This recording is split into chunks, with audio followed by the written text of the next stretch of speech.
What is going on, ladies and gentlemen? Yours truly, Kendrick Midnight here, back again with another video. Make sure you guys like, Kendrick Midnight here, back again with another video. Make sure you guys like, comment, share, and subscribe to the channel for more content. Special episode right here, man. A WWE WrestleMania 40 review. We did a preview before the show, man, and we're back again with that review. This time, we got Lonnie McKnight, man, a returning guest from my channel. How you doing today, bro? Man, I'm great. I can't complain. How you doing, man? Pretty good, man. How you feel about WrestleMania 40, bro? Look, I'm gonna just be honest. Ever since I wasn't into wrestling for about like 10 years, almost 10 years. Because I maybe probably like 2015, I kind of I stepped away from it. I stepped away from it because I was like, man, this is getting boring. It's too So like over the past like couple of months, or like just even like the fall of last year, I was slowly getting back into it. And I'm like, oh, okay, it's starting to get a little interesting again. But I think what like did it for me was actually watching WrestleMania. I was like, especially me being a big wrestling fan, like then I was like, this is probably the best WrestleMania like I've seen. Cause I've seen from WrestleMania 19 to like 30. I've seen everyone, but this one, WrestleMania 40, this was probably woo, Yeah, it's up there. It's up there. I thought it definitely. was, and What's up? I like what they're doing, with the two nights. I don't really know how long that's been going on. I know it's newer or more Yeah. recent. I like the 2 day well the weekend wrestling, and just also even giving NXT an opportunity to show themselves too. I really liked what they had going on. Now, before we actually start, I think Dijak is starting to become my favorite NXT wrestler. I like Dijak a lot. I didn't know his bag was that deep, especially for him being as big as he is. I was like, wow, like he is an athlete. Wait, yeah, go ahead and continue. I'm sorry. No, you're good, man. So like, yeah, for the past, I'll say about 5 years, we've been doing two nights, which I think is pretty cool. Um, just gives more people opportunities to get on the card, have their WrestleMania moments rather than the usual, the Roman Reigns, Seth Rollins, Cody, and you know what I mean? Like, even though, yeah, those are the biggest stars, but also giving more opportunities to people that don't get that shine, Right. you know what I'm saying? So like a like a Andrade that was in that match with Rey Mysterio, you know what I'm saying? That was his first WrestleMania 40. Dom, Santos Escobar, you know what I'm saying? That was his first WrestleMania 40. Um, Jay Cargill, her first. So I really enjoyed the two nights, and yeah, man, get more people on the card. Now, which one? Oh, no, I don't even know why I'm about this, but which night was your favorite? I'm gonna be honest, bro. I wasn't able to watch night one because I had to work, so I was just constantly updated about the matches and who won. But like, I watched night two thoroughly from start to finish. That Man, that because I have to say, night one, it wasn't bad. It wasn't bad. I was just like, it was some hit. It was okay. I would if I was to rate it on a scale of 1 through 10, I would give it a 7. You had some good matches, and some were just like, it was all right. yeah. Um, I didn't like the. Let me not get ahead of myself. I'm sorry. Go ahead. Let me not get ahead of myself. Okay, so like just like going back, like growing up, like who was your favorite ones to watch? Who was that guy for you? By far, our favorite. So I have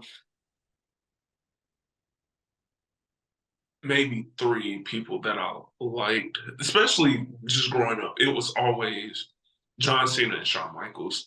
John Cena because, of course, hustle, loyalty, respect. You just like that time, '05, like when he won against JBL. What was that? WrestleMania 21. Yeah. God, like you change.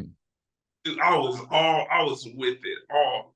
But Shawn Michaels was like he just the aura he had, the cockiness, the swagger that he had, man. Like I always loved that about Shawn Michaels. Like, and the fact that he was able to keep up. And it's funny because I didn't realize how old he was, during that time. Like he was going into his 40s, and I'm like, huh? Like it didn't make sense. But John Cena and Shawn Michaels are my top two. I used to hate Randy Orton because of the Yeah. with him and John Cena, but I really started to grow. Randy Orton started to grow on me a lot, but John Cena, Shawn Michaels, top two, and it broke my heart when they faced off. Was it 23 Yep. WrestleMania 20? I was like, no. I was like, no. I was glad John, but yeah. What about you? Same. John Cena, he was the guy. Like I remember just flicking through the channels trying to figure out what to watch. And then I just came across this guy wearing jean shorts, sneakers, wearing a hat, and just having this spinner title, talking about you can't see him. Right, That was the instant, like, who is this guy? What is he about? And what does he do? That was the instant, okay, now I'm interested into this thing. right. And, just what he stood for, hustle, loyalty, respect.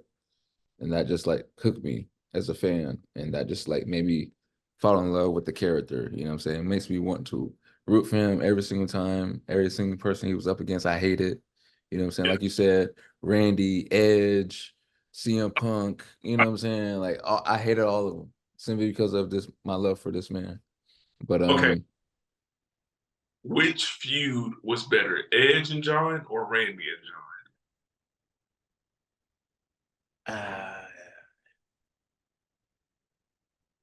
I'm gonna give slightly to Edge John? because that one was just like I feel like at that time they both needed each other to Yeah. just like elevate the other as far as like character wise. Um Edge wouldn't have been Edge without that Cena feud and vice versa. Almost. Um not lowering the Randy feud, but like just that Edge one was just like special and nostalgic for me. Yeah. Oh, for sure. Especially what was it? Oh, when I think when Edge cashed in on him in the Elimination Chamber. Oh God, I was so hurt. Like in you like you said, you made a great point on like both of them needing each other. Like I think they were both like at their highest peak at that time. Man, the rated R superstar. That's whew. Yeah, that I like looking back at it now, it's like, man, it's one of those things you don't really realize what greatness is until like, it's just after or it's long gone. Like thinking about all the matches that they had and like Backlash, Judgment Day, man, like, oh, well, they had a lot. And just even the promo itself, like the whole bed. I don't know. It's just him calling Lita a slut. Like, Yeah. it's a lot of things, man. But yeah, I have to agree with you on Edge and John Cena being the better feud. So who's in your top five all time? It's tough, right? Oh man. All right, this is my fault. And this is updated. Of course, John Cena's going number one. Yeah. Um, after watching this WrestleMania, all right, no,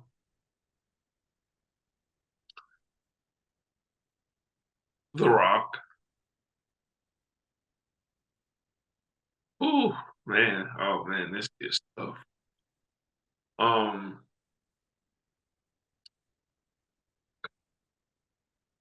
who is number three?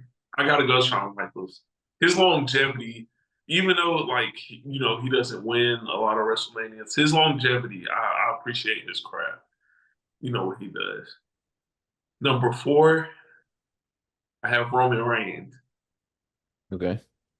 The only reason why I have him at number four, it would have been like he would have been lower. So like he probably wouldn't have been in my top five. But watching that WrestleMania, I didn't really realize how great he was until he actually lost. I was like, Yeah. oh wow. I was like, and it felt weird. I didn't know how to feel about it. Cause it was like part of me, like, okay, 60% of me wanted Cody to win. But that other 40 wanted Roman to win. So I'm like, mm. But the time that he put in, the time that Roman has put in, and just even coming back, from leukemia and having a dominant run like he has, he's in my top five. And number five, um, oh, woo, now this is hard. Hard. Oh,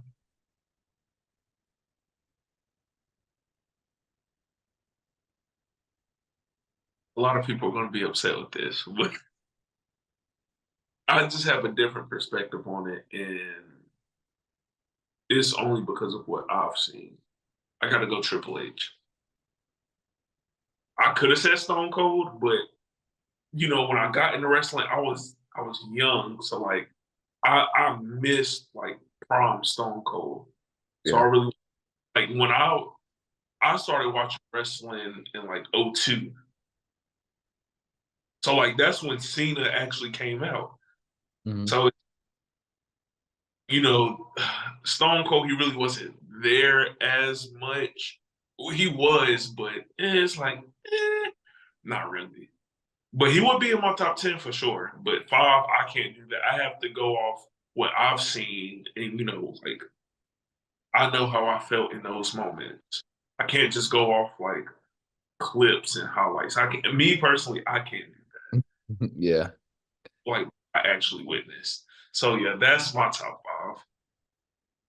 What about you? That's a solid list.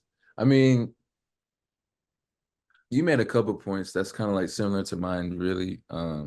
As far as Roman, I didn't I mean, I knew how great he was, Yeah. obviously.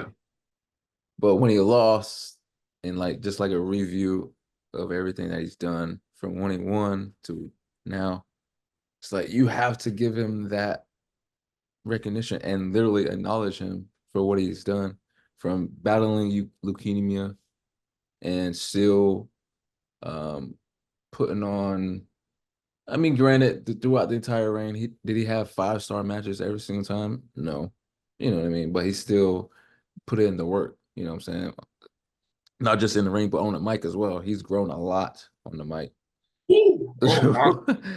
A lot. So just like that work and that drive and effort, you know what I'm saying? And just the magnitude of the reign and just the work that he put in, you have to put him, for me anyway, he's in my 10. Yeah. I can't put in my 5 um just based off the work the other 5 has done, Mm-hmm. but he's in my 10 for sure. Mm-hmm. I had to kick a certain person out, put Roman in there. But yeah, and then as far as the Triple H Stone Cold thing, Triple H for me is in my top 5 because of, like you said, I witnessed Triple H. He's done more for me in my childhood than Stone Cold. Um, Not saying Stone Cold hasn't done anything at all, but it's just Triple H. You know what I mean? Like DX, Evolution, just the authority, whole thing he was had doing with that. What's that? Evolution. Yeah. So like it's Triple H. So Triple H for me is number 5. Um, 4, Shawn Michaels. 3, The Rock. Mhm. especially with this latest run. Like, oh my God. He just oozes charisma. Like just the aura is just, you can feel it through the TV screen. Like it's crazy. Number two, John Cena for sure. Mhm. And number one, I gotta give it to the dead man, The Honest- Undertaker. it- that's why number 5 was so hard for me because I was like, man, I really want to say the Undertaker, but it's like, okay, if it wasn't for that streak, would we look at him the same? Like, but it's the streak that makes the Undertaker too. So it's like, Yeah. to man, like that was tough for me.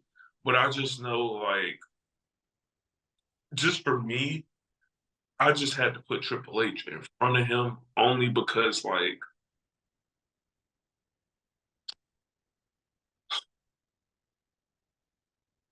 he's more of a like a champion. Like, I don't know if that makes no, it makes sense. He's had more championships run than the Undertaker. Um, and I just think that he had a better prime than the Undertaker. Like, yes, the Undertaker consistency like goes a long way, but I just felt like it's it's almost like a ooh, this is tough. For what I'm about to say, this is kind of tough. It's almost like having a Kyrie Irving, and when I say Kyrie Irving, I'm saying like Triple H's Kyrie Irving, and having well, going up against a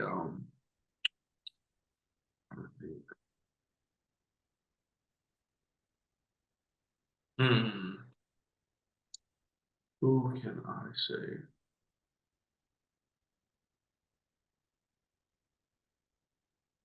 I would say Drew Holiday. And I only say that because Drew Holiday is very consistent.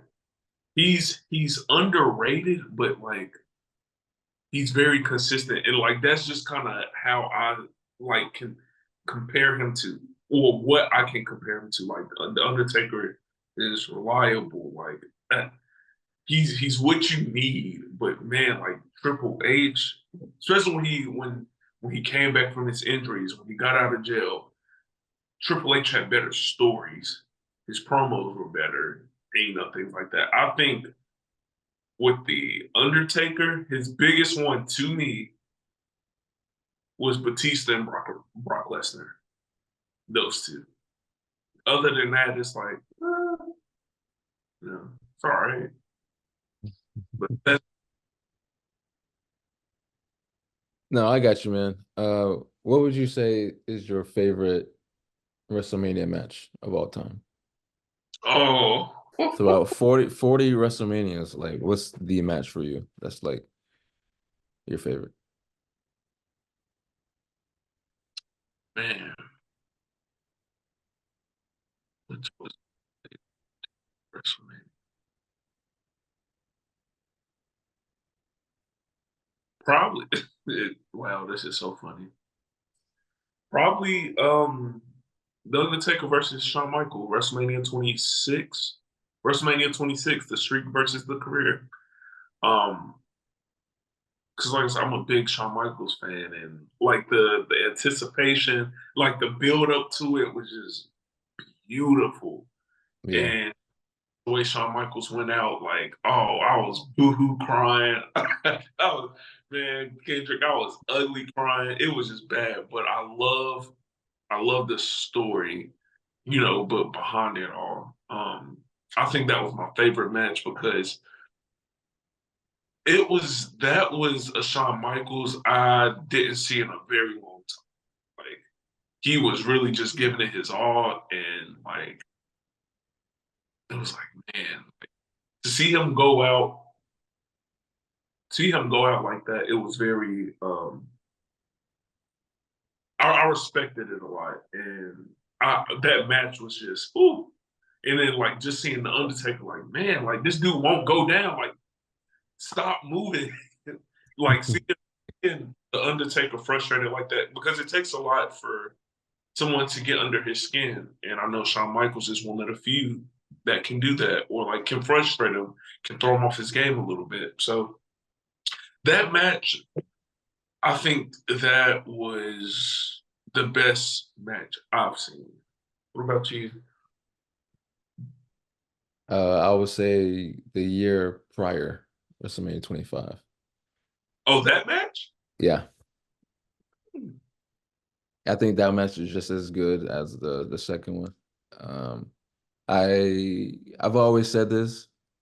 I'll always and forever say it. Like, if someone wants to get into the business, that's the match that you watch to get a viewpoint of what to do in the ring and what how to perform in the highest moments, at WrestleMania or any high profile setting. WrestleMania 25, that match with Taker and Shawn, I put that up there as very, very high regards of just cinema of or just pure wrestling and story. So that's my personal, what's that? I think I was torn between that one. I just thought that the 26 had a better, like, it was something to look like forward to. Not saying that 25 wasn't, but 26 was just like, ooh, like I don't know who really gonna win this one. Like, is Shawn Michaels' career really gonna end? Is the streak going to end? It was just too much on the line. I think that's why I like 26 more than 25. I think that's literally the only reason why. No, I got you, man. Like both of them were just amazing. Just that whole streak from 25 to what 28 when Triple H got involved. Just, oh my God. just I don't know, man. It was awesome. It was phenomenal. But that was 25 and 26. WrestleMania 40 was just last week, bro. And just going back, looking at it, can you honestly say it was the biggest one ever? Oh, absolutely. Hands down. I knew it was big when it's so funny. I knew it was good when my fiance was watching it. Kendrick, my fiance trash talks wrestling, but she watched both nights with me. So she was like, it was just funny just asking all these questions. So yeah, in order to get her like involved, that takes a lot. Yeah. And I was I was really impressed with this WrestleMania. Like I said, I think this was the best one. And it wasn't because of like, just the main. Now the main event was amazing, but like Which one? just for night two. Okay. The main event was amazing. But like just the whole like um that whole night. And I would say maybe my least favorite match, and I thought it was still pretty, solid, was the triple threat match for the United States Championship. I mean, I thought it was all right. I mean, I thought it was pretty good, but that was probably one of my least favorites. Like, um, but I thought it was still pretty good. Because of the match itself, or you don't really care about the three opponents, I would say or just the story going into it. the story going into it was weird. I was like, it felt weird. I like what Randy Orton and Kevin Owens had going on. I like that, but just Logan Paul, I was just like yeah, whatever, get out of here. Like Logan Paul, he's cool, but I I'm not gonna say I can't respect him as a wrestler because he hasn't put the time in as much as they have. But I was just like, man, if this was just Randy Orton and Kevin Owens, like I think I would have liked that a little bit more. But of course, they're fighting for the championship. And then it escalated. It went left like so fast. I was like, oh, like, but it was good though. It was good. It was good. It just went left really fast. Like just it's it's almost, well, I mean, wrestling is like any other sport. Momentum can switch just like that. And after um after that RKO Randy gave to Speed, I just, he about to win, or that's what it felt like, Yeah. because all the momentum on his side, and then short. I'm trying to remember exactly what happened. I don't know if KO hit him or something, or I don't remember, but it just went left real fast. And I was, of course, but yeah. If I remember correctly, it was I think KO was setting up Randy for the power bomb, and Oh yeah, Randy did an RKO out of it. And just when he was about to pin him, that's when Logan threw him out. And yeah. then Logan did the frost splash, I was and like, it was over. yeah. That man, like that's what I don't like. That was just left way too. And then it's the way Randy Orton went out. I'm like, oh man, really? Yeah. That was. I think that's what I was upset with. Like Jake Paul won because he threw Randy Orton out. Even though, like, he threw him into the turnbuckles, and like, I get it, but I'm just like, maybe if Kevin would have kicked out, I probably would have liked it a little bit more. But maybe their time was up, so I don't know. Yeah. But that says a lot though, man. Like someone that doesn't watch wrestling at all actually wants to see what's going on. And that says a lot based off of the work Triple H has done, taking control of, WWE now that Vince is gone. And just because he's more, it comes across to me that Triple H is more uh fan friendly with Yeah, us. He listens to us. You know yeah, what I mean? Um, and that's very clear with the whole main event scene yeah. because I don't know if you know, but the original plan was for Rock and Roman in the main event for the Oh yeah, title. yes, yes. So yeah, I think that's when The Rock actually like came back, when Cody Rhodes, after he won the Royal Rumble. Yeah. That's when I was just like, all right, I'm all in. I'm all in. I'm gonna watch. I was watching glimpses before, like I was watching, but I wasn't watching. Like I was watching clips and highlights and stuff.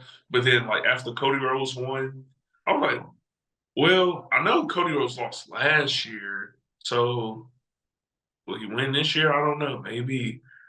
And I'm like, maybe he'll win this time. I don't know. But then when like I said, when he brought The Rock out, I was like, all right, I'm press conference. I was watching all of it. I was like, oh, ooh. Now I have to say, like, and I have to give credit where credit is due. Like you said, Triple H, he has done a tremendous job. Because, like I said, like I have not been watching because I thought the stories were just way too predictable, and it was like, like, man, this is boring. Like, it's the same thing every time, and now like I don't know what to think. I don't know what to expect. And shoot, just even yesterday, today's Sunday. Sorry, um, Friday. With Solo Sokola.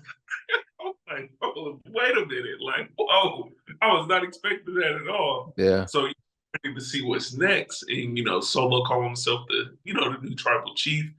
But I was also watching something, and it's like all along, like, Solo kind of been Roman said it himself. He said, if anything ever happens to me, the guy next in line, basically Solo Sokola or whatever, yeah, would be Solo Sokola.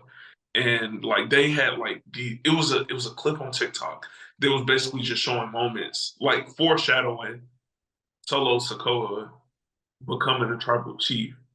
And I just thought it was so interesting. Like when the Usos, they were they was like, Jimmy, you want to be tribal chief? Hell no.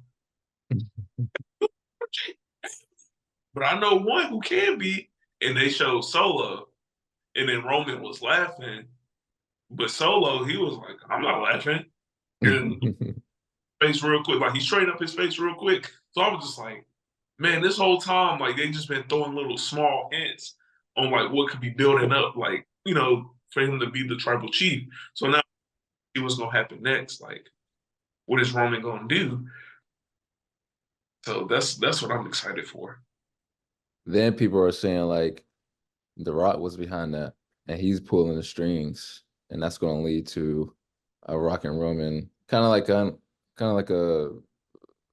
I don't know, like a Avenger type thing. The Usos get back together and Roman versus Solo, Rock, and the new guy. So like, I don't know what's going on. So Uh, like, and that's the beauty of it. As far as this era, you just don't know now. yeah. Like I remember a period where like of course I'm a WWE fan, but at the same time, I'm not. There was a period where I wasn't as eager to watch because I already knew it was like, I mean, like, You, um, it's so funny because this is how I knew when certain people will win or lose. So like, let's say, and this is what they used to do before. I don't know if you ever peeped, but I know that they would like go ahead and set like WrestleMania matches or have like, oh, after Royal Rumble, who's gonna face such and such at WrestleMania? So like let's say Batista was the world heavyweight champion. Who's gonna face Batista at WrestleMania for the world heavyweight champion? Mind you, we got like 3 other pay-per-views to do before we even get to WrestleMania. So you're already telling us Batista's gonna win the other pay-per-views. I don't know. Like they will already have the pictures and stuff like ready. So I'm just like, well, I know if they got the belt by then, they're gonna win the other matches. Like, you yeah. know, but that's how I always knew like who would win or who wouldn't. Like I would always see what they would say, who they would say is going up against whoever, whatever, at a certain pay-per-view. That's how I always like seen it as. Here's something else that used to bug me.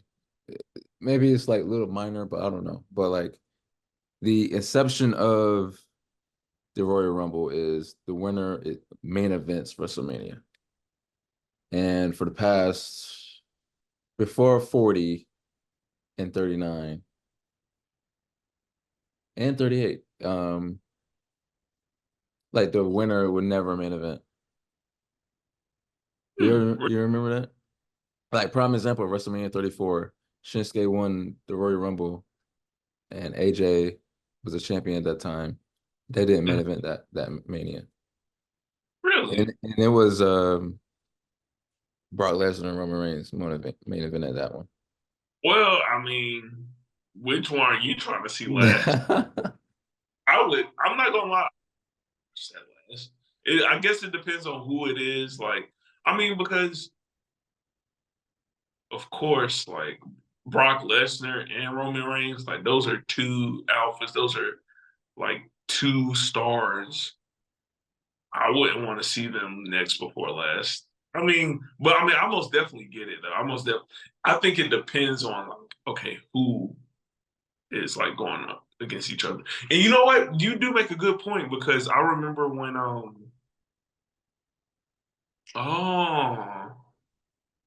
um dang, I think it was WrestleMania 25, right? No, 23. That was the year Undertaker won the Royal Rumble. Now I don't remember if that was the last match or if John Cena and Shawn Michaels was the last match. See, But that's another example. Yeah, Taker and Batista, they didn't main event. It oh yeah. was Okay, so okay, yeah, yeah, that is absolutely right. Because I was like, man, I was like, it was one or the other that did the main event, but Yeah, I think it was John Cena and Shawn Michaels, but Batista and Shawn Michaels. I mean Batista and Undertaker. That would have been a better one for the main event. Definitely, man. But that's just like my little spiel. But Mhm. yeah, as far as like the build to this WrestleMania, as far as the main events, was just like Attitude Era ish. Oh, As far for as The Rock doing his thing, the final boss, Roman Reigns, then Cody having that John Cena like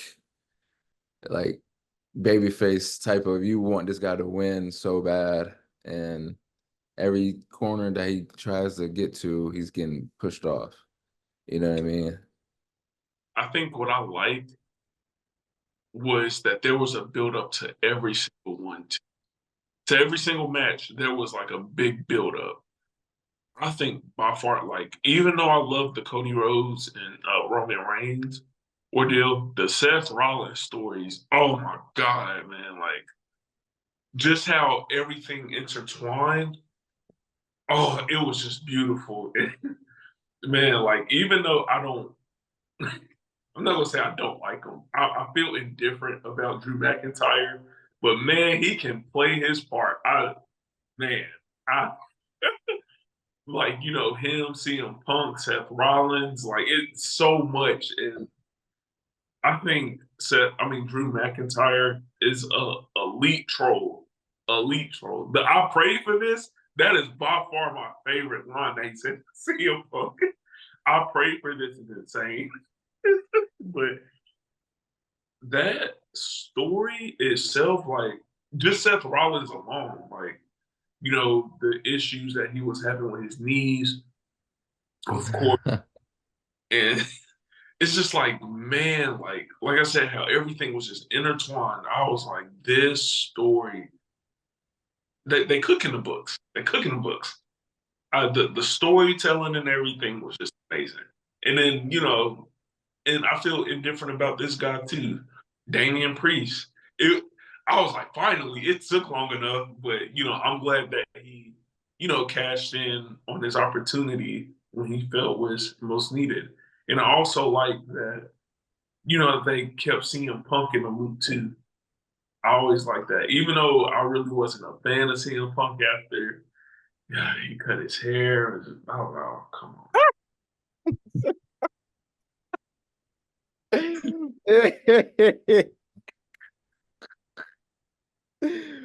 Oh man. What's up, bro? I didn't mean to interrupt, but that was funny. Look, it was so funny. I almost had a jump scare because like you just popped up on my screen out of I nowhere. did. All right.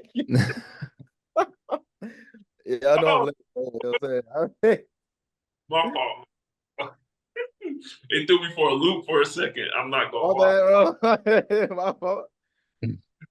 But yeah, dang, I'd have lost my thought. But I just like how they had everybody intertwined into the same story. Yeah, what's going on, bro? What's up, bro? What's up, fellas? What's going on, man? We're before you, You know what I'm saying? yeah, before you came in, we were talking about the build to this year's WrestleMania as far as like the main events and how Triple H turned the worst into the greatest, arguably the greatest, biggest WrestleMania of all time. How do you feel about that one? Man, especially the whole like storyline with Cody Rhodes, giving the spot to The Rock and everything like that. That's just the story. Just looking back, I feel like Cody losing at 39 actually made sense for this year. It validates last year because last year everybody was mad. Like it was Cody's time. Cody was hot. He just won the World Rumble, all that. And for him to lose was like, really? Like, this is time. Roman's getting stale at this point. It's time to crown a new champion. Cody didn't win. But this year with The Rock in it, you know what I'm saying? Roman Reigns, Seth Rollins in the mix a little bit, being his shield. And he actually proved to be his shield at WrestleMania in the main event too. It's just the story is it's much better than it was last year. So I'm kind of glad in hindsight that Cody Rhodes lost last year. You know what I'm saying? But as far as like the storylines, WrestleMania 40 is up there, bro. Like main story, WrestleMania 40 is up there, bro. It's top five for me. It's top five. No question. Top five, bro? It's top five, bro. It's top five. It is not five. What is it, top three? It's top two, bro. It's top two, bro. Sheesh. Bro. It's top two, bro. Yeah. Yeah. Well, we got to go back and ask him the questions, man. We had some tough questions earlier. Oh, yeah. What kind of questions? Oh, the top 5 wrestlers. Oh, talk about wrestlers? Yeah, all time. Oh, all time. But for me, one is HBK. Two, it's Stone Cold. 3, The Rock. 4, how to put CM Punk. CM Punk, like when he came back, when he cut his hair, when he cut his hair, that Punk was like he was it, bro. And then 5, I had to go with Edge, bro. Edge was big like in my childhood. So look, I couldn't watch. My parents didn't let me watch Raw because it was school night, but Friday nights I could. Edge was like the guy for me, bro. On Friday nights, bro. I couldn't watch Raw. I couldn't see Cena, Shawn Michaels, all the Triple A. I couldn't see that. All I could see Edge. Okay. You know what I'm saying? Saying that makes sense. I'm glad you had an explanation for that. Yeah. That was nasty word. Bro, Edge is like a 10-time, 11-time world champ. You mean Edge ain't no scrub, you know what I'm saying? Oh, absolutely not. He will probably be in my top 15, but 5, nah. Who you 5? Bro, John Cena, HBK, Triple H, Roman Reigns, and The Rock. Roman Reigns. Bro, like I was telling Kendrick, I didn't realize how great his run was until after he lost. And story of coming. I know. And it was tough, but Roman Reigns is up there for me. Only because, like I said, like he's just had a very dominant run, very dominant 4-year run. Mm-hmm. Bounce back from leukemia. Now I was torn with number 5 with The Undertaker and who was it? Stone Cold. But my only reason why I didn't put Stone Cold up there is because of the time I actually started watching wrestling. Mm-hmm. Like Stone Cold, I don't really know much because I started watching in 2002. So I'm like, you know. But I was able to see like Hollywood Rock. I was able like Stone Cold, he was there every now and then. So I wasn't able to really see that. And honestly, I was about to say something crazy. I was about to say Rob Van Dam, because that's one of my favorites. I wouldn't be mad. I wouldn't even be mad. Rob Van Dam was that dude. Like I wouldn't even argue that, bro. I'm not gonna lie. I'm like, he didn't win enough, but he was one of my favorites. Uh-huh. But yeah. That's all top 5. That's all top. I told him Roman's in my top 10. I can't put him in my 5 though. Yeah, it's just the first half of his career is kind of like, you know what I'm saying? Yeah. So I couldn't, and then I'll say like after WrestleMania 39, the ring got kind of stale. You know what I'm saying? Kind of stale. So he's like, for me, he's in my top 15. He's not in the top 10. But I feel like he can get. Let's see how he comes back. Maybe it might be a babyface run. Let's see how he is as babyface, and then we'll go from there. You know what I'm saying? But he has the potential to crack my top 5 for sure. He has potential. He got time.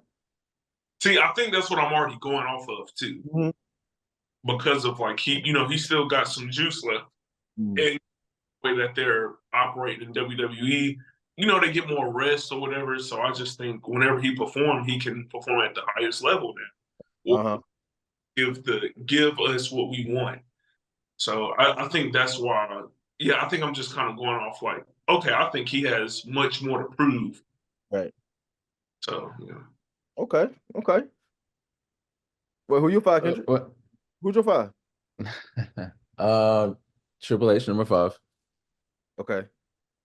Shawn Michaels. The Rock.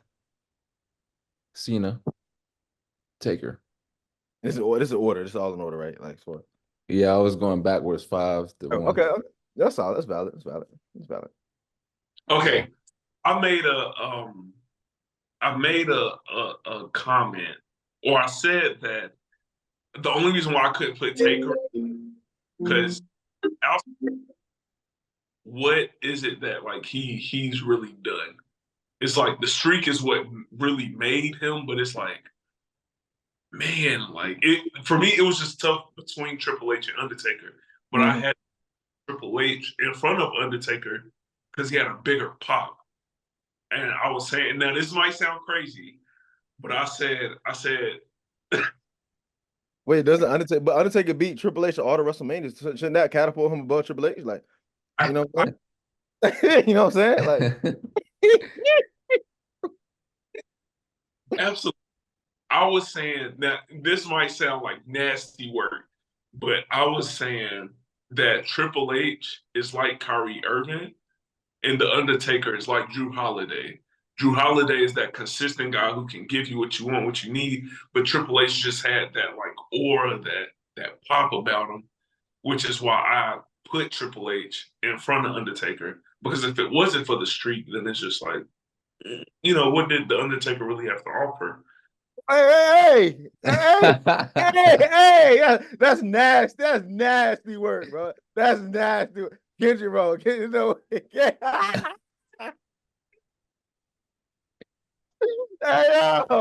yo.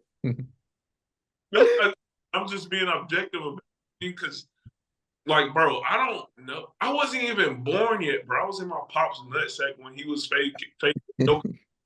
Like, bro, like my thing was just me being like looking objectively. The biggest like rivalry or like outside of WrestleMania, the biggest like feud that he had with somebody was like Batista, and I said somebody else. Oh, Randy Orton, but that was actually good though. Batista, I mean Undertaker and Orton, WrestleMania 20. Oh, that was good. Well, Edge. Yeah, Edge. He had Kane. You know what I'm saying? He had who else he had, man? But okay, we talking about Taker and Kane. That wasn't as big as like Triple H and Shawn Michaels SummerSlam. I mean, that's okay. That's valid. That's valid. I just think Triple H had a bigger like pop. That's all I'm saying. Like he was more flashy, I guess. I don't. Flashy's not the word, but his promos were just better. I get that to you. Yeah, I get that to you. Triple H is better promo. I get that to you. King, I remember you telling me that Taker is slightly overrated. Okay, so I do. Okay, I agree. I stand on that. But for him, no. But he said like, but besides the streak, what he have to offer is kind of crazy. That's kind of crazy. Like take away the streak, Undertaker won't be as legendary as he is right now. Is that what you're saying, or is it kind of like? Yeah, no, that's exactly what I'm saying. What you're saying? Okay. But I think the streak definitely added to his legend for sure. But if you take away the streak, like he's still that dude. Like he's not even undefeated anymore. He lost twice. We still look at him the same. You don't look at him the same? Like I do. I don't think he should have lost. He had to lose, but he had to lose at some point. No, man. What? Yeah, I'm almost indifferent about the Undertaker too. Like, I mean, I appreciate what he's done, but like, just honestly, like, if it was, I know the streak is like the biggest thing, but it's just like, man, like, I think his best years was like '05 to '07. I thought those was like his biggest years, and like after that, it's like after the Batista feud, it's not really much we can say like besides Shawn Michaels. But like I don't know. I think '05 to like '08 was like his like prime like man, you couldn't stop him. But yeah. Not for you. I mean, you can't really go wrong with either one for real. Like you can't tell the WWE story without Triple H or Undertaker. You know what I'm saying?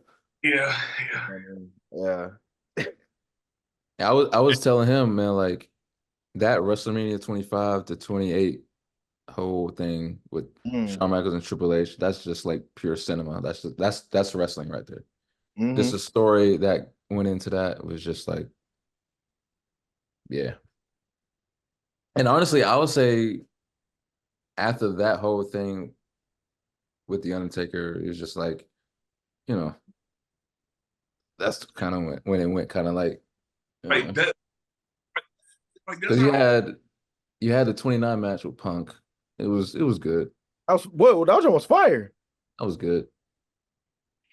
That was good. But hit him with the urn. So we hit him with the urn. You think it was over with? We hit him with the urn. No. All right, bro. That match was fire, bro. Yes. Then we all know 30. You know, that's how when he lost. Mm-hmm. That I'm still mad about to this day. Yeah, that was crazy. It's crazy. Then 31 was what Bray Wyatt, right? Mm-hmm. That was decent. 32 was a Shane match. That was garbage. That was garbage. What? It was garbage. What you mean? Outside of Shane doing what he did, jumping off, what can you remember from that match? All right, bro. Y'all just say y'all don't like Undertaker, bro. Y'all don't like Undertaker. Just say y'all like. I was saying that, bro. Y'all like Undertaker, bro. You know. Okay. What about the two matches with Brock at the SummerSlam and the Hell in a Cell? What about that? They were fire. 2015. They were fire. Yeah. All right, bro.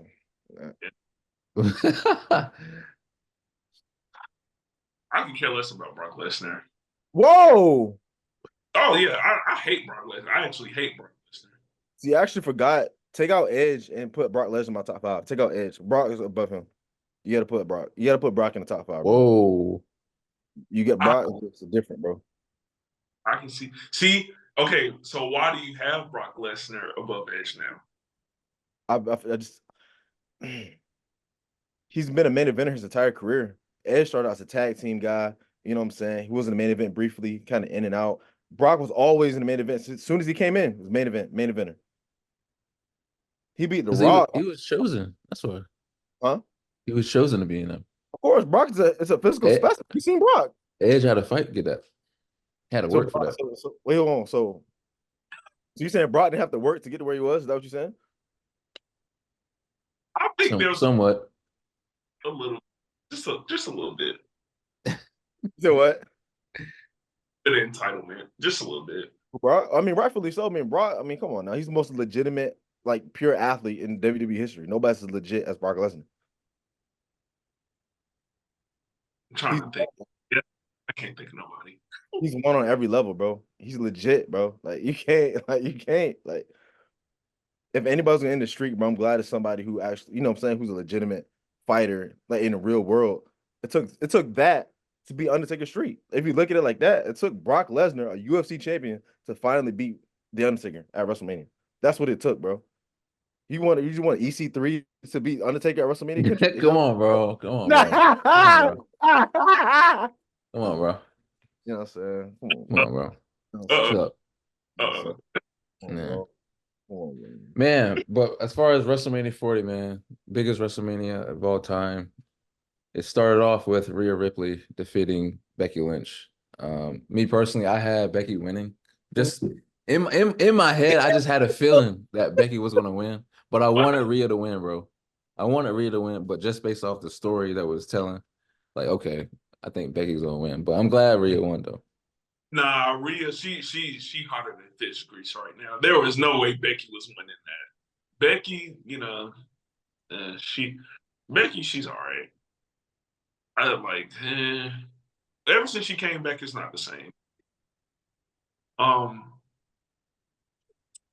Rhea, man, I have a newfound respect for her too after winning that match as well.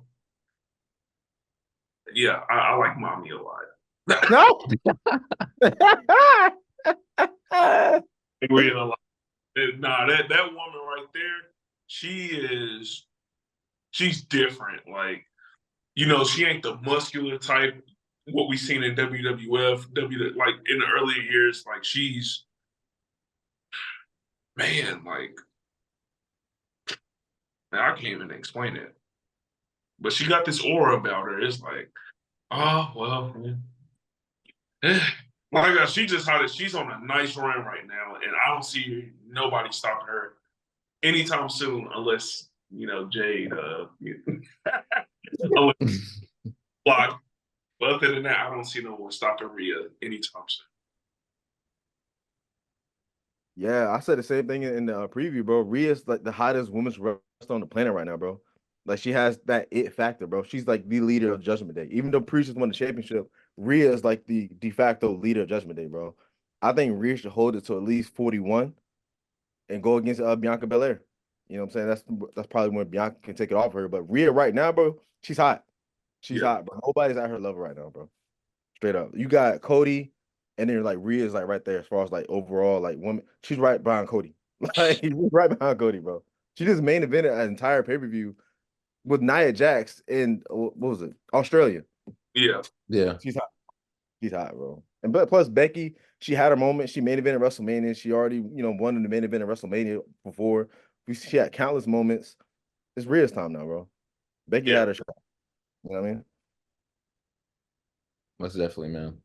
So like next up was the 6 tag team ladder match. Awesome which... Truth. I was happy.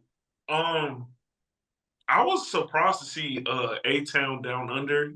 Well, I was kind of shocked by that, but it's nice to see a different team. I'll say this. I think they're a great tag team, even though they're like the bad guys. I think they work really well together. I like what they have going on.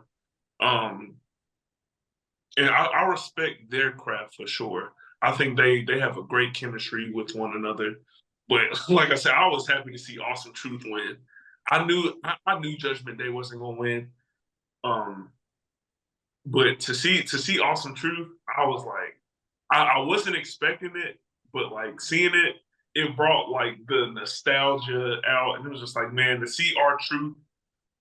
We probably should have known R-Truth was going to come out winning because of the story they had for him in Judgment Day and stuff. We probably should have known that, but to see him and Miz win, R-Truth get his first W at WrestleMania, I thought that was amazing. I like that I like the match actually, and just even all the opponents, like it wasn't a slouch. Dang, I don't forgot their names already. What's my guy who does who spins them around? Oh, what's that team? Oh, they're like freaking strong with the long hair. One has long hair. Mm-hmm. They wear Pete Dunne and Tyler Bate. I think that's them. Who else was in that match, bro? It was New Day, Awesome Truth, Judgment Day, DIY. I like DIY too. So yeah, I'm starting to like them a little bit more because they're strong as crap. And first of all, spinning someone that long, that's crazy. I thought,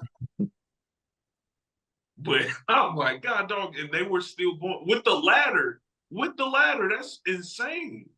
So like the creativity that, I think that's why I'm more intrigued or I'm back into wrestling now because the creativity that, that these athletes or these wrestlers have to offer.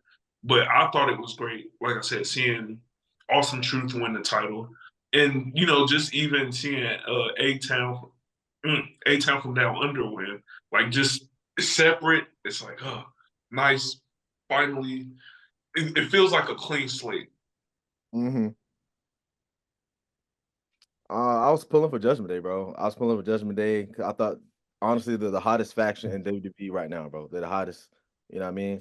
So, looking in hindsight, I mean, Damian Priest cashed in the next night and won the championship. So, all is well. But I mean, Awesome Truth is nostalgic for sure. I remember in 8th grade when there was like in the main event scene going against The Rock and John Cena and all that stuff like that. And I remember the Hell in a Cell match they broke in, everything like that. They were taken out by police officers of handcuff. So Awesome Truth definitely, nostalgia. They have great chemistry together. R-Truth is the funniest man in the E right now. Miz is always charismatic, you know what I'm saying? Miz is Miz. So I mean, I'm open to it. I'm excited to see what they do. They just tag with John Cena last Monday. I'm like, yo, this 2011, the R-Truth, John Cena in the mid. Like, I'm like, what? Yeah, what? Here seeing Miz and Cena together, Right, yeah, Weird. like, Weird. I was yeah, like, it was like a yay. Like, right, that's yeah, bro. But like, I'm open to it. Let's see what they do. I'm gonna let it play out. I'm looking forward to it. It was a cool match though. But I'm glad Awesome True, R-Truth got to shine. The Miz champion again. Let's see what happens. What about Theory and Waller, bro? I'm not really a fan, bro. I'm not. I think they should be like just separate on their own. I feel like Theory has so much potential, bro. I don't know why he's in a tag team, bro. Theory with the Money in the Bank was fire, bro. I don't know why they did. Why have him cash in on the main card title on the US shit? It makes no sense. Like I hated when he did that. Like, you know what I'm saying? But Austin Theory has face of the company type potential, bro. oh for sure. You know I what I'm told saying? you that. You know I told you that, bro. what I'm saying? You didn't believe me. Yeah. He has the potential, bro. Like, get him out of this tag team, bro. I hate when they just throw two people together. It's ridiculous, bro. I almost feel like that's forward. You said what? I almost feel like that about Montez. Oh, that's right. Yes, bro. Yes, bro. Mhm. Hey, man. That's no shot to Angelo either. But Montez is clearly the star of this team, though. Like, he has everything you want in the top guy, bro. Like, turn heel already. Beat up Angelo Dawkins already. Beat him up. Come on, bro. Hey, man. Well, speaking of tag teams, what's next is LWO defeated Santos Escobar and Dom Mysterio. I thought this match was decent. You know what I'm saying? Just put put them on the card. You know what I mean? Uh, I personally wanted Santos and Dom to win. You know what I mean? Dom lost last year. It was his first WrestleMania for Santos. Give him that moment, let the heels win. But I guess it was good for Andrade, Rey Mysterio. How'd y'all feel about this one? And just a lot of hotline action. I was like, it was all right. I honestly thought Carlito was gonna turn heel because, and I only say that because of what they did to was it Dragon Lee? Um, the Friday it was either Monday or Friday. They found I think it was Dragon Lee. I think it was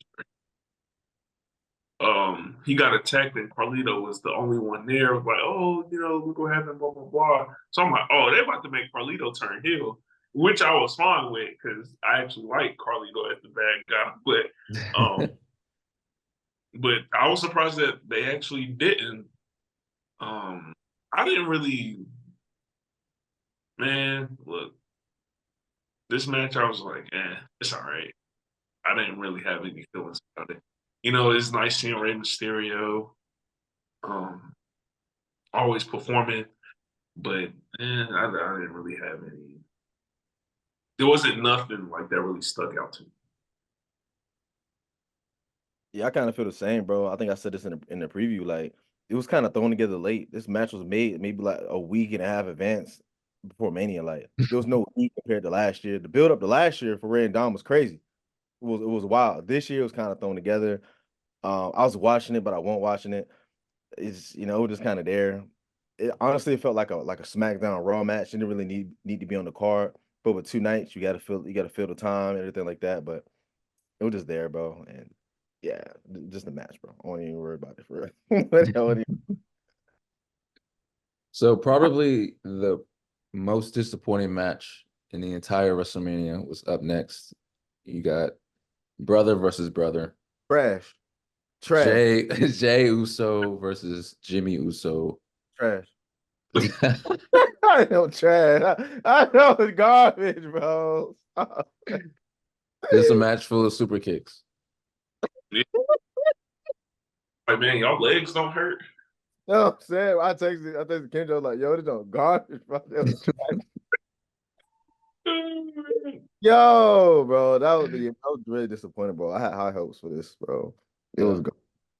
It just they tried to tell a story. I give them credit for that. They tried just doing spamming the same move over and over and over and over again. Dilutes a super kick. It's disrespectful to Shawn Michaels. You know what I'm saying? You just overdid it. Like Oh, just dumb. speaking of, I'm like, that the point you just made was like what I always thought ever since getting back into wrestling. I'm like, man, like the that's supposed to be a finisher, like a legit finisher. Now it's just like it's not even a signature move now. It's just like no, stun you. And it's like, I don't like how, like you said, it's disrespectful to Shawn Michaels. Because Shawn, man, Sweet Chin Music. First of all, that name is hard. You know what is that? Yeah. Sweet Chin Music, that lovely name. But yeah, now it's just a super kick. I'm like, man, that's not even ain't nothing super about it.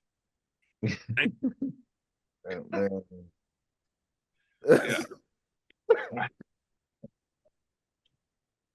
Like I would never rewatch that match again, bro. Like if I were to rewatch tonight, I'm skipping over that match. I'm skipping over it. Like it's no, like you know what I'm saying? The stuff they did on night 2 was better than what they did on night 1, bro. When they came out, when Jimmy came out and then Jay speared him off, that was better than they did the night previously, bro. Yeah, that was terrible, bro. No. Yeah. But I got one, so at least. It's even crazier because I had Jimmy winning, but it's okay. What?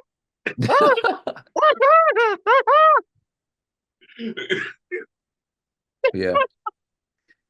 Next up, you had the 6 tag women match. You know, you had the Avengers, Bianca Belair, Naomi, Jay Cargo, her first WrestleMania, and against Damage Control.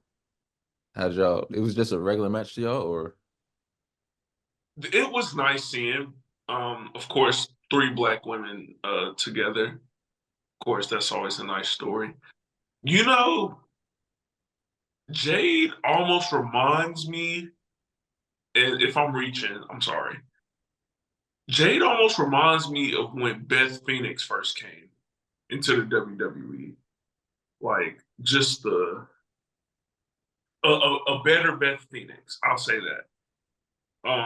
Just the strength, because it's been a while since we had someone like Beth Phoenix. Like, oh, she's strong, but like seeing Jade stacked like that is like, bruh, why are you built like that? And like,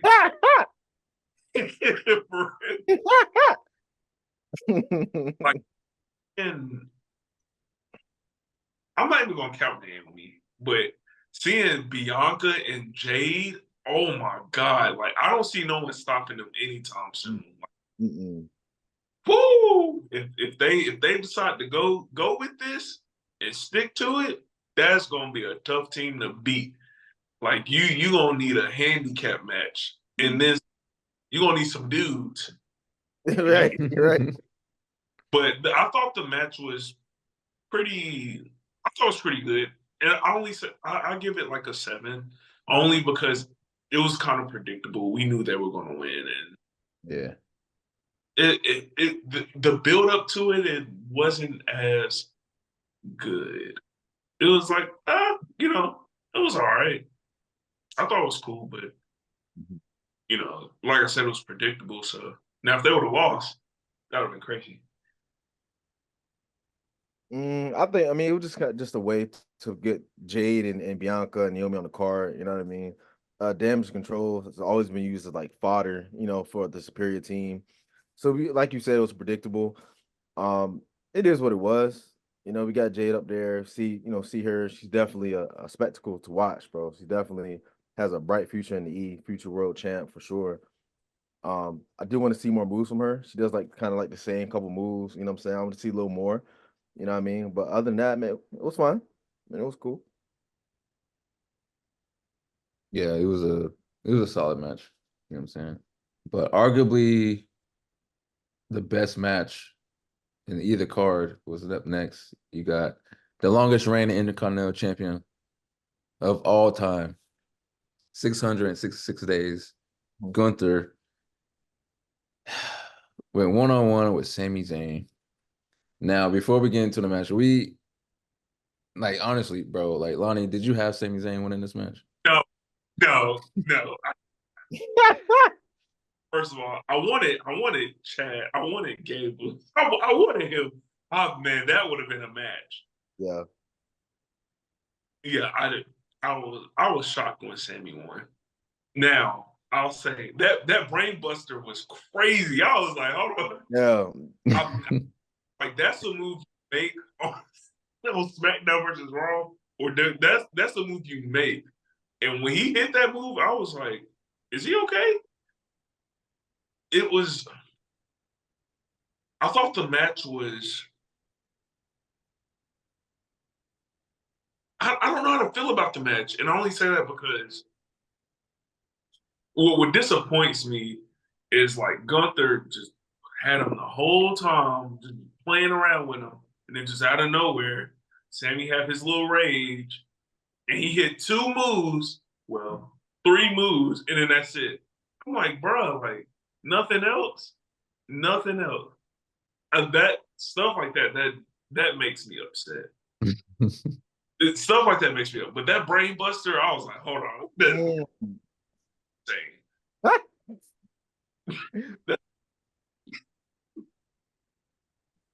don't who did I don't remember who I picked Gunther, right? Yeah, you had Gunther, yeah. Yeah, man. Sammy's on a different level, bro. The storytelling, he makes you feel something, but he gives me like HBK type vibes in the second run. You know what I'm saying? Gunther had it locked up. He just had to taunt his wife, all that stuff like that. And then Sammy he kept that heart, man. Sammy always had that heart, man. And so I thought it should have been Gable to end it, to end Gunther's reign. But Sammy, I can't be too mad. We love Sami Zayn, one of the ultimate underdogs in the E. Let's see where they go with this. Let's see where they go. Yeah.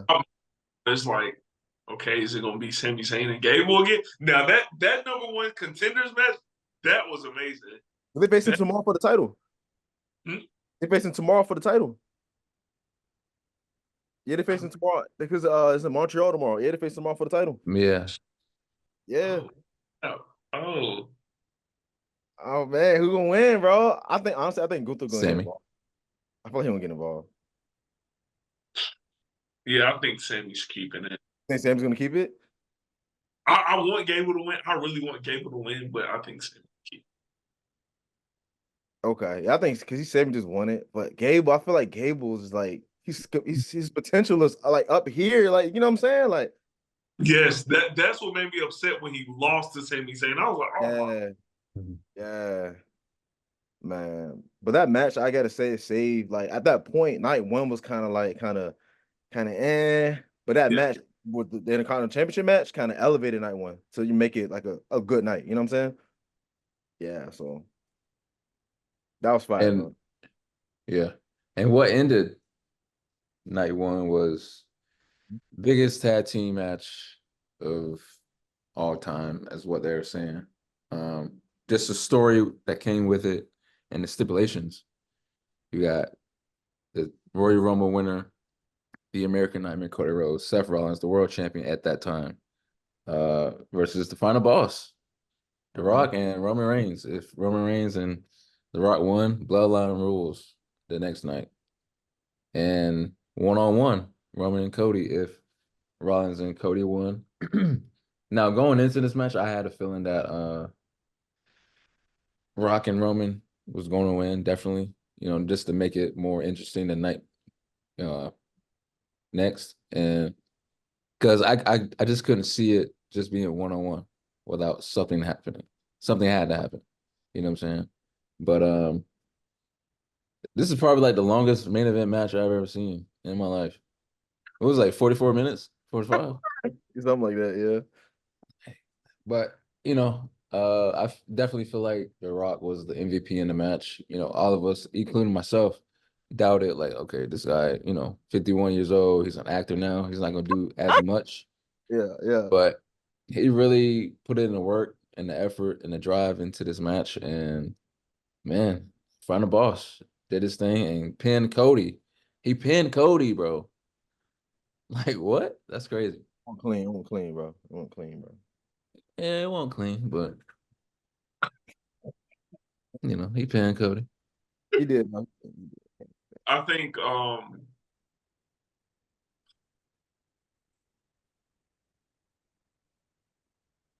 us as WWE fans, expertise. I felt like, and please, I know you guys felt the same way. One person was going to win one night, the other person was going to win the next one or the other. Mm-hmm. I'm like, okay, if Cody win this, he's going to lose this, vice versa. I had that feeling. Watching that tag team match, of course they needed to build up, and that's what took the longest. I was like, oh God, come on.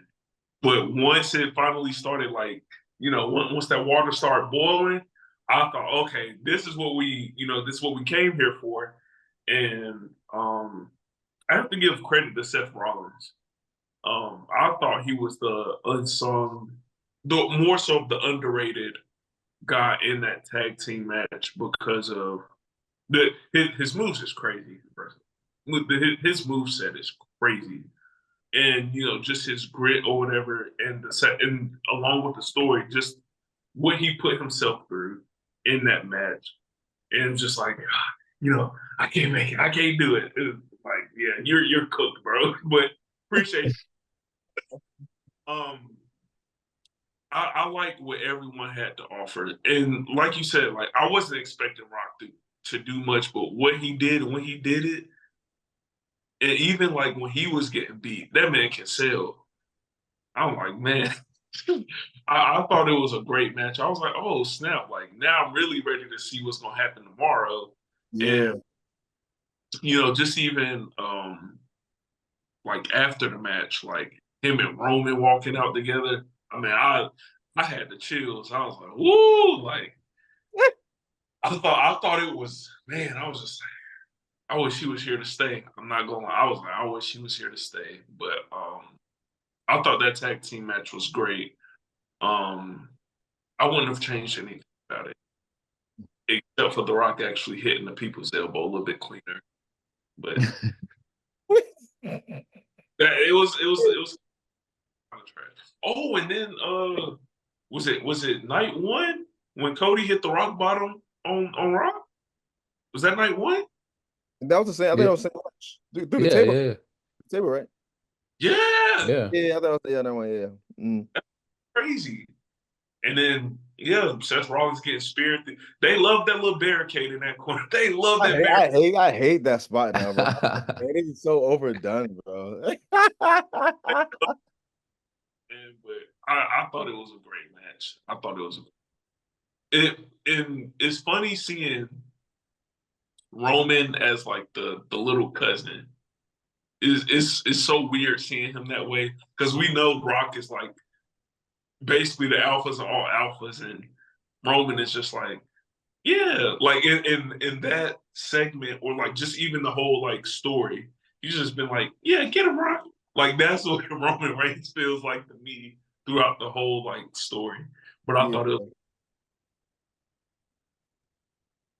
Yeah, I love the match, bro. Like I love the fact that it was 45 minutes. Like they told a story. This is a Mania main event match, so it wasn't gonna go 15, 20 minutes. Like I'm glad it went 45 minutes. They went out to the crowd, they got creative. They really built up this whole entire weekend was built around Cody and his story, like you know what I'm saying? And for him losing night one just made night two even more like more exciting, like you want to more anticipating, you know what I'm saying? So Rollins was great. I'm glad he finally got his WrestleMania main event, his first one, actually main event. Roman Reigns, of course, he did his thing. He looked like he was in better shape than I've seen him in a while, bro. He was in phenomenal shape, bro. Ass popping out, 6-pack, 8-pack abs, like god dang.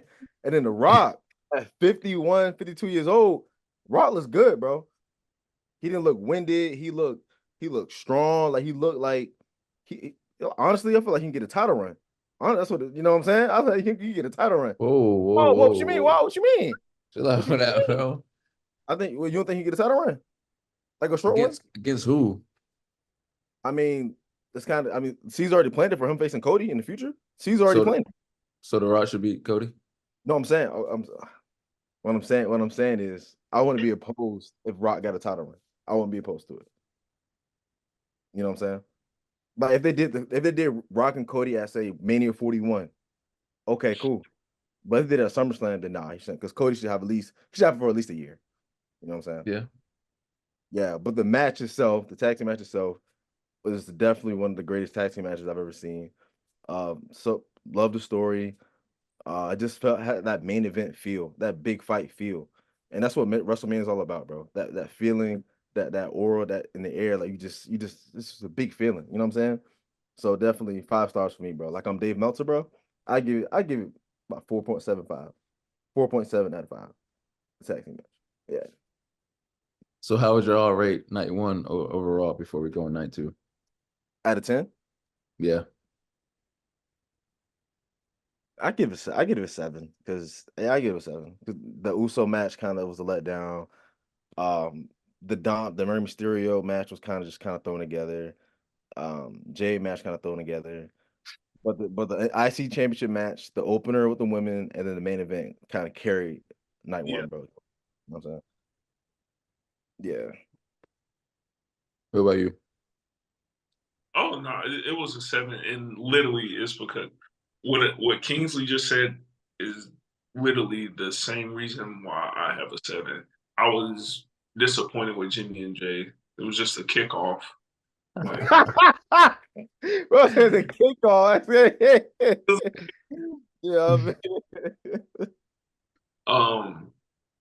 like I said, the women's tag team, it was nice, but like it was just a little bit predictable as well. I try to be objective as I can about these things.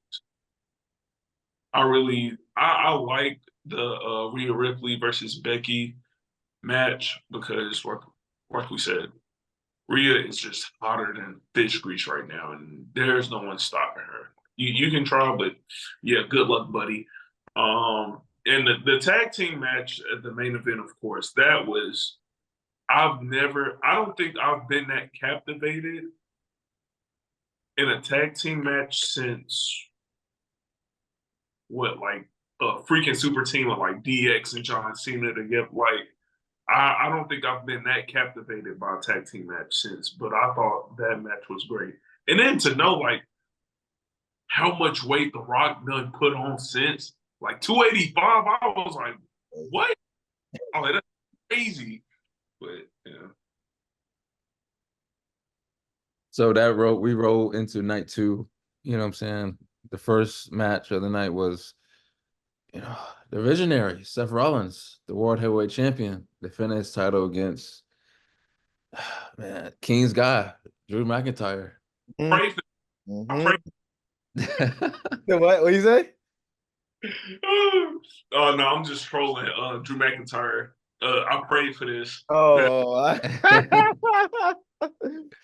man, man, I'm still kind of salty over that, bro. Like, I'm glad you got his moment in front of fans. Well, first of all, the match itself was crazy. Actually, no, forget the match.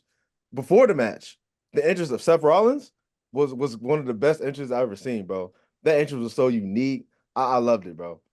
The match itself, it was great, bro. Did you guys think that Drew was gonna win after the first Claymore? As soon as the match started, did y'all think Drew was gonna win? Nah. Yeah, I think so. Nah. I was like, I had like a little bit of maybe it's over like this. It's clean Nah. though. Clean. That's like Yeah, yeah. but no, I didn't. I was like, there's no way he's losing that fast. Yeah. But the match itself was cool. Yep. Drew got his moment. With CM Punk on commentary, you knew CM Punk was gonna do something. You know what I'm saying? You knew something was gonna happen. And I'm glad that Drew's moment was, I guess you can say it was they set up for CM Punk and Drew in the future, bro. Because that's what's gonna happen. Drew and Punk have so much story, oh my god, I cannot wait till they finally feud, bro. You know what I'm saying? I'm glad Priest got his moment. I don't really buy Priest as the world champion, but we'll see. Yeah. What, bro? So okay, so Yeah. David Booker and Drew, I mean Priest, he's a legitimate champion. That's what you tell him. The way he's been booked, he's legit. You believe him to be a world champ. Like he's right under cars, like, huh? He has the potential He has the potential. if booked correctly. Yeah. We didn't see that potential when he was carrying the Money in the Bank briefcase for what 8, 9, 10 months? We didn't see none of that potential then. I mean, he screams mid card to me. He screams mid card. But I'm just glad Drew got his moment in front of fans. He deserves it. He earned it. He carried us through the pandemic. Drew's my guy. You know, Kendrick used to be a big hater on Drew McIntyre, you know what I'm saying? But you see, he never win a world title. He did, you know what I'm saying? So that's what I came out of. You know what I'm saying? Mr. I pray for it. I will never forget that when he told CM Punk, I pray for this. Like that was crazy. Always find that funny. But I thought the match itself was amazing. Cause like that first Claymore, I was like, it shocked me, but I was like, ooh, like Drew is not playing. And you know, just for Drew to put all that work in, you know, just over the years, even like, you know, when he wore the white trunks and stuff like that, just you know, over time, all the work he's put in to see him win, it kind of felt good. I'm not gonna lie, because we knew Seth was gonna lose, but I wasn't expecting. I swear, I was not expecting Damian to cash it in. I thought he was going to. I didn't think he was going to do it, but you know, once CM Punk, of course, got involved, I like the build up, just like you said, King. So I like the build up of what they did for CM Punk and Drew. How it's been brewing. Now it's finally here. And you know, to see Damian come out, it's like, oh snap, he's actually doing it. And I had a small thought, like, if he gonna blow this. But when he hit him with the briefcase, I was like, oh, it's raps. We hit him with the briefcase, it's done. Yeah. I kind of feel the same how you feel about Damian. He's like a tier 3. Yeah. Front. Like he's top tier 3 trying to enter tier 2. And he doesn't have that. He's not Drew McIntyre. Right. Yeah. He's McIntyre. But I mean, I don't have a problem with Priest being a champion. But I just know Drew would be a better champion than he. I don't know, but and shoot, Drew is an ultimate troll now. I love it. I really like Troll because he's a complete douche, and I love it. Yeah. I thought CM Punk was bad. Oh man, Drew. Bro. Oh man, but I like that was a great tone setter for the kickoff of night 2. I love it. So I actually. No, I agree. The match itself was really, really good. Me personally, I kind of saw Damian Priest cashing in as soon as Drew didn't leave and just going to back. As soon as he's talking to CM Punk, like I knew something was coming, and that begs me the question, like, is CM Punk really hurt though? Because he took his thing off immediately as soon as that thing happened. You know what I'm saying? Like, is he even hurt now? You know what I'm saying? But as soon as that happened, bro, Priest comes out, hit him with the briefcase, and did his finisher and 1, 2, 3. Then Damian just like sped out of there, bro. Like as if he Usain Bolt or something, bro. Like, dang. He got going. Yeah, man. But man, I got high hopes for Priest. I think he's gonna have a solid run. But something's telling me he's gonna be like a transitional champion. He's gonna lose it soon. Backlash. But, Backlash. dang, backlash? Backlash, bro. Yeah. Backlash. Against who? Huh? Against who? Anybody. For real. You know, Jay won the Fatal 4-Way. That's right, Jay. Yeah, driving it. No, he's not driving to Jay, bro. He's not driving to Jay. If he doesn't lose about Backlash, what's after Backlash? They got I think it's Clash of the Castle. Oh, might be. Oh yeah. He's not holding for more than 4 months. So SummerSlam? Like you say SummerSlam?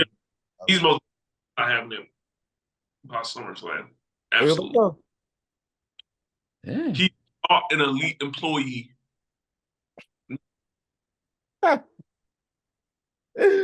Yeah, I'm not really looking forward to this reign, bro. I'm not looking forward to it, bro. Yeah, I ain't looking forward to that. I want Drew to win, honestly. You know what I'm saying? Like, Drew's the better option. But then you have the title when Punk is ready to come back. Drew and Punk for the title. Like, you know what I'm saying? That's money right there, bro. Exactly. Triple H, man. Damn, man. So next up on the night 2 card was, it was an okay match. The Pride versus the Final Testament. You know what I'm saying? Bro, I didn't even care about this match, bro. I'm not gonna hold. But it did bring Bubba. They had Bubba come out there, right? Bubba was out there. Yeah, he was a That was referee, bro. really, you know what I'm saying? That was cool. But I didn't care on this match, bro. It was all right, man. The match was underwhelming. It was underwhelming. Even the story itself, because I was like, this is so random. Like, I just thought it was very random. I thought it was one of those stories like, okay, let's just hurry up and put something up. That's what it felt like to me. But yeah, that botch, that botch with the table. Yeah. Mm-hmm. Yeah. Yeah. That was terrible. But for me, I'm glad like we were talking about before King got here, man. Like having 2 nights, giving more people opportunities, be on the card, man. It was the first WrestleMania for Cross and AOP, so Yeah. you know what I mean. So outside of that, I was yeah, it was just a decent match, bro. You know what I mean? Oh man. Yeah, I ain't got much to say about this match, bro. Well, next up, man, me personally, I thought this match was going to be like the best out of both nights. You know what I'm saying? It was good, but you had LA Knight versus AJ Styles, a phenomenal AJ Styles. This heel run for AJ, it's okay. It's decent. You know what I'm saying? He's always been more of a better heel than face to me, but this particular heel run, it's just not hitting for me.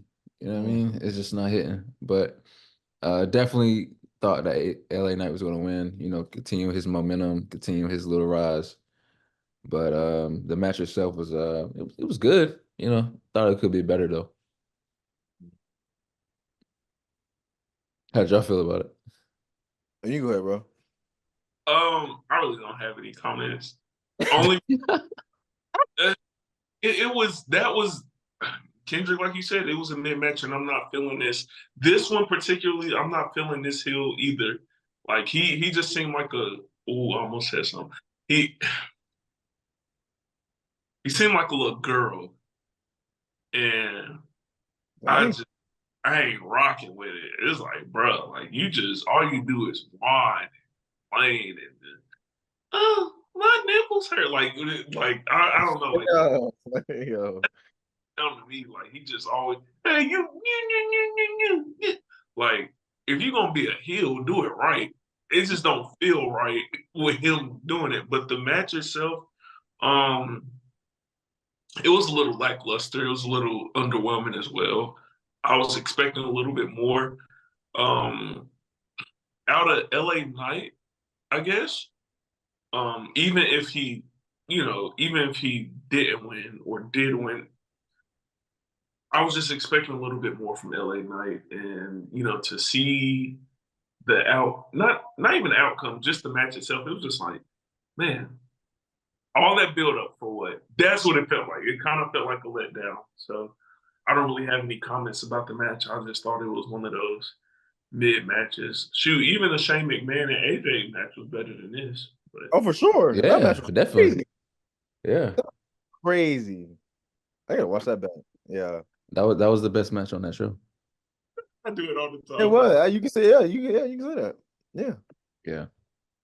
Yeah, bro. This match was, man. I honestly feel like this match was made just to get LA Knight on the card because this is his first singles match at WrestleMania, right? Yeah. Or WrestleMania period. One of the two. But the match was basically kind of like a Raw SmackDown match. AJ since he came back, it's been kind of boring, bro. Like the theme song he got is trash, bro. That theme song garbage, bro. The theme's garbage. His attire is boring, uninteresting, bro.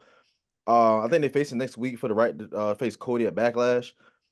I think they're gonna go with AJ for that. But this Yeah. match is not WrestleMania worthy, bro. You know what I'm saying? They're both WrestleMania worthy guys, but the match is what didn't No, reach it. You know what I'm saying? They didn't reach it. I I think AJ is like kind of getting. Nah, I think he's hitting that curve now. You That think he hurt? like, He washed? I, yeah, Whoa, wait, whoa, Whoa. whoa, whoa, whoa, just not whoa, whoa, whoa, not seeing it, man. It's like whoa. I don't know. AJ ain't really rocking with it right now, man. Not. I mean, Maybe it's only because like just overall seeing him in TNA, seeing him, in WWE, like I don't know, it's just like yes, he's older. I get it. This feud with LA Knight. I just don't. It's not the same. I feel like this is now the. If he doesn't win at Backlash or anything like that, and I believe he won't. I just think this is the beginning of the end for AJ Styles. That's just me. but what if the match is fire though with Cody? Say he does face Cody. What if the match is fire? Like, because I think it's gonna be fire. It's a main event match. You know what I'm saying? In France, I feel it's gonna be fire. I feel like Cody gonna win, obviously, but if AJ can really show that he's still that boy, you know what I'm saying? You better show it then. You better show it. Okay, so I ain't gonna say he's washed just yet, bro. I ain't say he's washed Nah, just yet. he ain't washed. Not yet, not yet. But he's still doing 450s. Like he's, you know what I'm saying? 450s turning into 180s. Oh, yeah.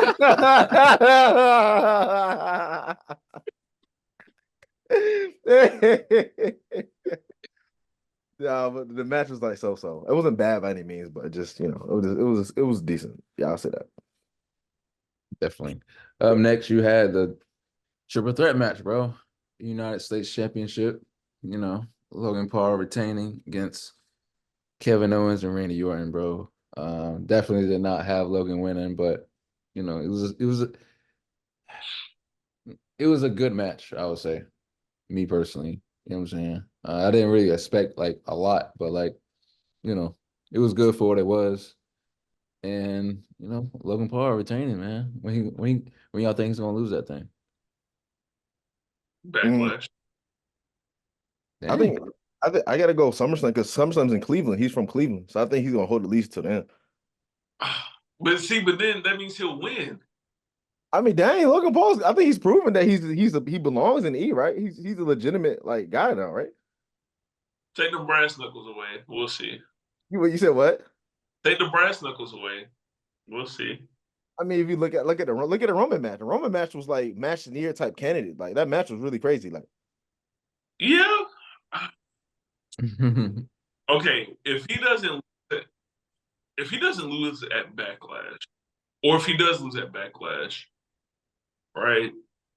I think he would get it back at SummerSlam. mhm. He's from Ohio, but if he continues to keep it and they're in Ohio at SummerSlam, there's no way he's losing it. Yeah. Who do you want to take off? Who do you want to beat him though? Who do you want to take it off him though? Honestly, Ricochet. Oh, Sheesh. they ran that last year though. Him and Ricochet last year. The whole Samantha Irvin, they did that last year, right? Plus I, Ricochet kind of boring, bro. No cap. Ricochet kind of boring, bro. Like, I just need to see Ricochet. yeah, Or Ricochet. um, oh god, I'm drawing a blank. Or do LA Knight. LA Knight. He hasn't won a single title. LA Knight. The promo battles would be crazy, right? They're both stars. Both can talk on the mic. It would be come on now. You know what I'm Yeah, saying? not bad. That's not bad. Only because it's like I guess only because it's like, okay, they were just fighting for now they're fighting for the world heavyweight. Oh Lord, I mean Universal. Dang, I cannot. They facing Cody. Well, one Yeah. of them. Like, okay, well, I'm just go down the steel. Like, I don't know. Maybe you know what? Maybe that is a good idea. Maybe LA. I'm thinking about it now. Maybe the stage is too big for LA Knight. Maybe he just need to build up and then go back. Maybe, but yeah, maybe LA Knight's a good one. Maybe that's a good one. Okay. I mean, I like the triple threat match itself. It was a good match, bro. It was one of the better matches of the entire weekend. You know what I'm saying? I was surprised that Logan. I mean, I'm glad he didn't pin Randy Orton. I'm just glad Randy Orton didn't take the pin. You know what I'm saying? I feel like KO and Logan should continue their feud, but I don't think KO should take the title off Logan. You know what I'm saying? For what it was a good match. It was entertaining. Logan continues to prove why he's a legitimate WWE superstar, bro. He's probably the best celebrity to come over to cross over to do this. Like, you know what I'm saying? He respects the business. I respect him, bro. You know what I'm saying? So Logan's legit. I'm actually a fan of Logan Paul. So yeah. I see world championship one day. I see world title. I'm not saying undisputed. I'm talking about the world heavyweight title. I'm not talking about the top one. World heavyweight. World heavyweight. Chill. You don't think so? I don't know about all that, bro. All right, bro. Possibly. Yeah, if he sticks around longer, possibly. But I don't know. The match, I know we were talking about it briefly earlier. I liked the match. I was just kind of upset how fast, like I said, everything. Randy Orton had all the momentum, but man, it's like just how fast it went into Logan Paul's hands. I'm just like, that quick, huh? I think I was just a little more frustrated with that. I thought the match itself was great. When he kicked Asho Speed, I thought that was the funniest thing ever. I like what they had to offer. I'm just tired of seeing the brass knuckle stuff. That gets annoying. It gets annoying. It's starting to get played out for me, just a little bit. But the match itself, I thought it was pretty good. Everyone showing their athleticism. Or, and to your point, I think Logan has a lot to offer for the WWE, and I do respect his craft and what he's been doing over the past couple of years. I hate that he cost it for Randy Orton in the Elimination Chamber. Though. Oh God! But yeah, the match itself, I give it an 8 out of 10. 8 out of 10. Like I said, I just hate that the momentum switched way too fast. I was like, what the heck was that? Other than that, I thought it was great. Okay. What I appreciate now under this like new Triple H era right now is like there's more respect for like having like more lengthy reigns. You know what I'm saying?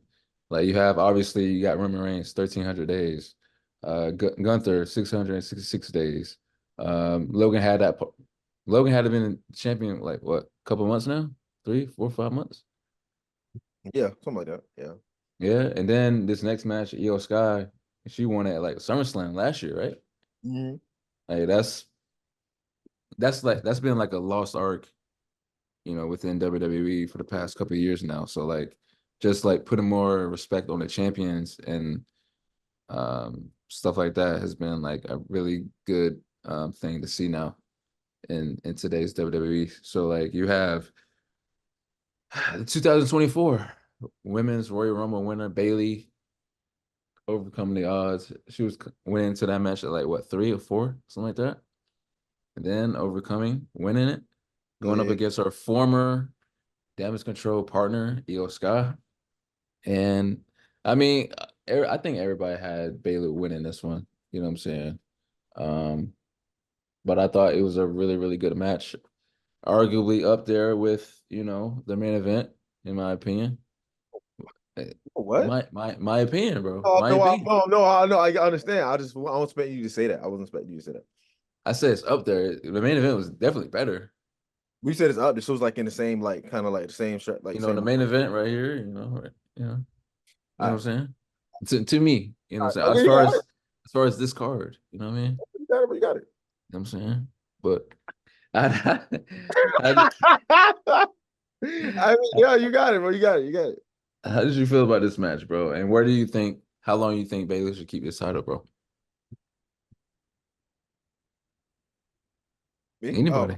Yeah. oh, okay. Me personally, I thought it was a good match, but I don't think it was up to par with Rhea and Becky from the night before. I feel like that was the best women's Bro, I match. said that card, night two. Bro, I'm just saying, bro. I'm just comparing women's matches. I didn't say nothing about main event. I said nothing. I just talking about the two women's matches, two championship matches. I felt Rhea and Becky were stronger than the EO and Bayley. That's it. What you saying? What you saying? Okay. All right, bro. So I think Bayley should have won this. EO Sky, like her reign was kind of like kind of blah. You know what I mean? She had it for what, 8, 9 months. It's August.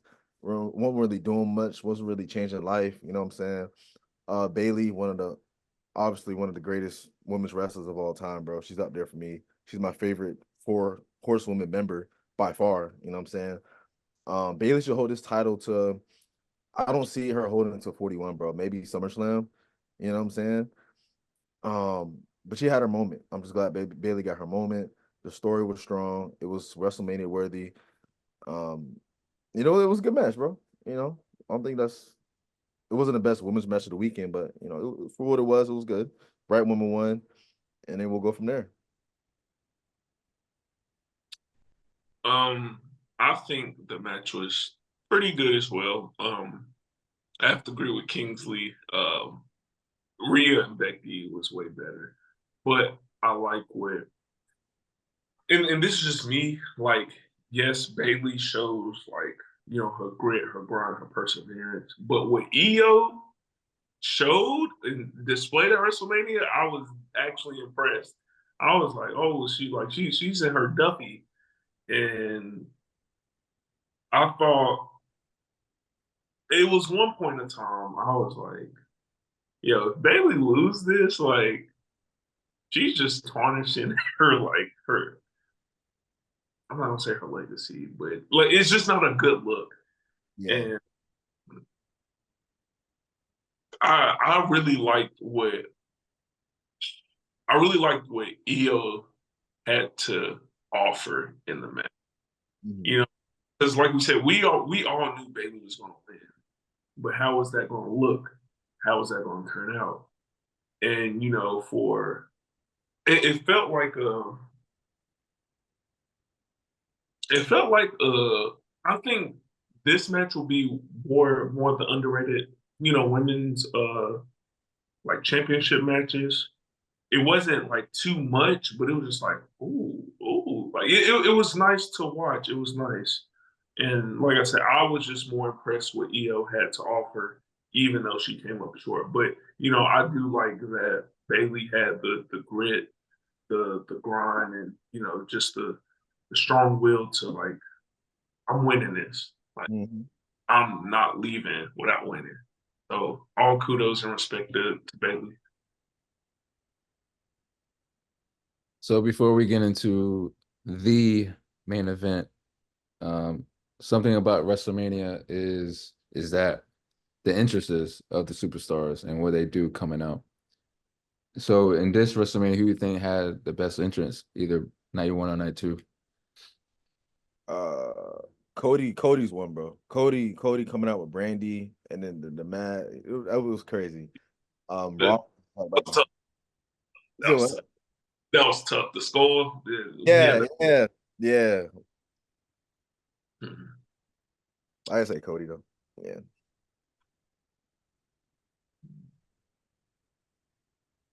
Yeah. If it wasn't Cody, it was Rock. If it wasn't Cody, it was Right. Rock. All right, Because Rock. final boss. Okay, if the Rock never started the whole final boss thing, like if that was our first time seeing it at WrestleMania, I would have given it. Mm-hmm. Like even that entrance was still nice, but yeah, Cody when he came out with I was like, all right, yeah, that's. It almost reminded me of Triple H when he was saying, Yeah. yeah, Yup. but I gotta give it to Cody. I gotta give it to Cody. Definitely. I would say Cody too, man. And Yeah, Cody Rhodes, the American Nightmare, Cody Rhodes, going into this match, against the Tribal Chief Roman Reigns, defending his undisputed WWE Universal Championship. 1,300 plus days, man. 1,300 plus days as champion, 4 years holding down the company. Just man, we were talking before King got here, man. Just the impact that Roman Reigns had, after he lost for the company. And where do you see Roman going after this, bro? King. We gotta see a babyface turn, bro. That's what the higher ups Vince wanted. I know Vince isn't there anymore, but they always wanted Roman to be that next babyface, that John Cena-esque babyface. He had the heel run. Now it's time to try this babyface face turn, which I feel like is gonna hit this time. I feel like Roman as a face, booked properly, he has the opportunity to be like the biggest babyface in the company, like right neck and neck with Cody. You know what I'm saying? So I think you got to go with. I feel like when he comes back, he has to like feud with like Seth, because Seth Loki kind of cost him the title at WrestleMania 2. He still got to sort out those demons. So maybe like a tweener type run, and then full on babyface mode and face the Rock, bro. I want to see Roman as a babyface facing the Rock, bro. I feel like it's better. It's different. I want to see something different, bro. Rock is always the babyface. He's always the babyface. I like this final boss Rock. You can tell Rock is enjoying this final boss stuff. You can tell he's really enjoying it. Cutting the promos into him, you know what I'm saying? He really loves it, bro. Embracing that. Like, go home and smoke some more crack. Like, and I felt like Rock is crazy. Like, you know what I'm saying? I wanted to see a baby. So I think Roman should come back as a tweener and then slowly transition into a baby face, bro. For me, that's what I want to see. You know what I'm saying? So the match itself was just like magic, perfect. You know what So I'm my main event? saying? Yeah, the match Yeah, itself. yeah, bro. Oh my Just god. man, I don't even know where to start, man. Yeah.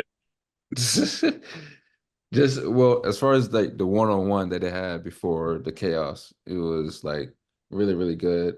You can tell they have amazing chemistry. For them to only step in the ring twice is Crazy. like kind of crazy. But just to build up to the finish, Jimmy and Jay coming in, you know what I'm saying? Them doing their thing, then Solo, similar to 39. You know what I mean? I'm glad they kind of redid that, you know what I'm saying? But this time Cody kicks out, you know what I'm Right. saying? Not once, but twice. And then, John Cena. Yeah. Cena comes in, gets Solo out here. It's what is it? Did a finisher on Roman. That Then is just- yeah, whatever they call it nowadays. The FU, you know what I mean? But yeah, then 2011, 2012 vibes come, The Rock comes out. They had their little stare down, you know what I mean? That kind of gave me little chills, you know what I'm saying? Right. Because I remember their first face off, you know what I'm saying? That was like what, 2011, 2012, so that was high school for me. Just crazy, bro. Then rock bottoms the Cena, told him to get the fuck out of my ring, you know what I mean? And then the Shield. Like, Lonnie, did you think Dean Ambrose was coming back? Wait, you left the Undertaker out. No, the Shield came out first. I mean, Seth Rollins came out first, then Undertaker. Yeah, yeah. Man, look, that was phenomenal. I look. Well, first of all, I really wasn't expecting. Like, I was expecting, but I really wasn't expecting John Cena to come out. I'm just backtrack a little bit. I wasn't expecting it. When he came out, I was like, oh, snap. Okay, now it's an even playing field. And then, we knew after, he hit the FU on Roman and Solo, Mhm. that the final boss was going to be out there or whatever. And they was going to have their moment. So that was nice to see. But when that Shield music start playing, I was like, I swear, if I see Dean Ambrose come out or John Moxley come out, Yeah. I didn't know what to expect. But I'm just like, my heart was beating fast because I'm like, what's about to happen? And then to see like Roman spear Rollins, what made that so beautiful is the fact that he was wearing the Shield gear. Mm. If it the same, if he was just wearing, what he wore earlier in the day. But the fact that he wore, his attire and he had the chair, like that, that was just beautiful story. I was not expecting that though. I was expecting like Seth Rollins to maybe come out, but I wasn't expecting like the Shield.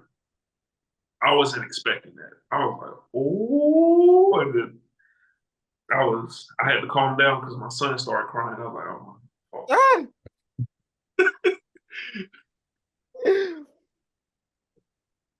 Then Roman Reigns, takes out Seth Rollins, man. This just when you think that The Rock had an upper hand, continue to whoop on Cody, then that thong, bro. The dead man comes out, the Undertaker, choke slams The Rock. Then now it's an even playing field. Then just when you think, Roman Reigns is going to hit his opponent, get the victory, his bloodline rules. But he turns to Seth Rollins, looks at him in that Shield gear. He couldn't get over that 10-year grudge. You know what I'm saying? Hit Seth Rollins with the chair in the back like he did to Roman back in the day. Got that revenge just when he going up for the spear for Cody. Cody reverses, hits 3 crossroads to finish his story. This a masterpiece, bro. Yeah. King, how you feel about that finish? That was one of the greatest WrestleMania main events of all time, bro. It was no question. It was better than last year. I think it's the best main event of WrestleMania match since probably maybe WrestleMania 20, bro. The triple threat with Benoit and all them. I think it's up there, bro. It is up there. I'm sorry. That match was so story driven. The emotions were just through the roof, bro. Cody Rhodes was finally became the first Rhodes to win the world title in their family, bro. He did it for his dad, bro. You know what I'm saying? He did it for Liberty, bro. He did it for his wife, bro. He did it for Mama Rose, bro. You know what I'm saying? It just like when I saw it, bro, I got a little emotional, bro. Yeah. Rami got a Yeah. little emotional. It was just I've never seen anything like it, bro. I think it was more emotional than Daniel Bryan's story. I feel like it was more emotionally driven than Daniel Bryan's story. I feel like, you know what I'm saying? Especially with, with Dusty involved, you know what I'm saying? Cody Rhodes' journey throughout, leaving, coming back and stuff like that. And man, that just Cody Rhodes, bro, he's that baby face we've been looking for since John Cena, bro. He fits that bill and he should hold that title for at least a year, bro. At least a year. As for Roman Reigns, man, 1,300 days, you can't scoff at it, even though some of it was kind of stale, you know what I'm saying? He had some bad matches in there in between. You got to respect that, 4 years being at the top of the card, being the marquee, you got to respect it. Um, I'm excited to see. We're definitely going to see a Rollins and Roman match in the future for sure. We got to see that.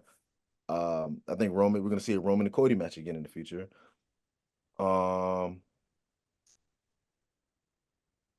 Seeing Undertaker. Well, it was actually rumors saying that if Stone Cold would have been in that spot, I feel like it would have been just a little better. But Undertaker was still crazy. Seeing Undertaker was still crazy.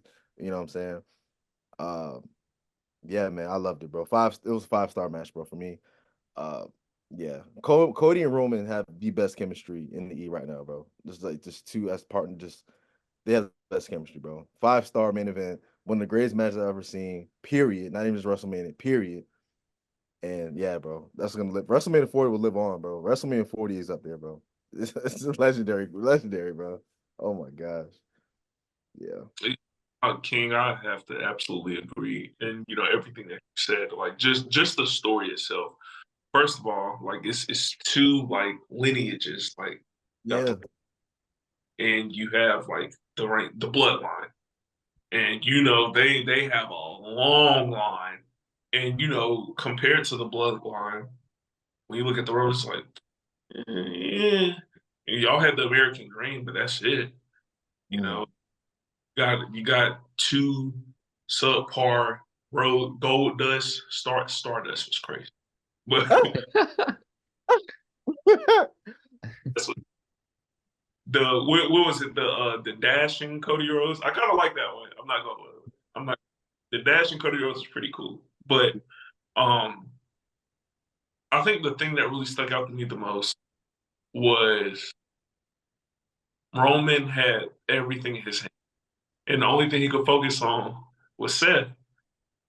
He thought that was like, you know what? And he took his time. Like, man, the storytelling in this was so beautiful. And it just felt like we were like it felt like a movie. And I'm like, oh, is he about to do that? Here's like the same shot to the back that he took. Oh, that was crazy. That was crazy. No Diddy. But hey. But the chair shot that Seth Rollins, I was just, man, like I had chills for real. And then, you know, for Cody to finish it off, it was very heartwarming because it's like finally, man, like you're finally on top. You're finally, after all the work you done did, being Randy Orton's sidekick with Legacy, like just all those things, and you know, being with AEW, now come back to WWE, like you were a failure for majority of your time. All it took was one. All you needed was one. Now you're on top of the world. And you know, it's unfortunate that you know his pops passed. You know, he wasn't.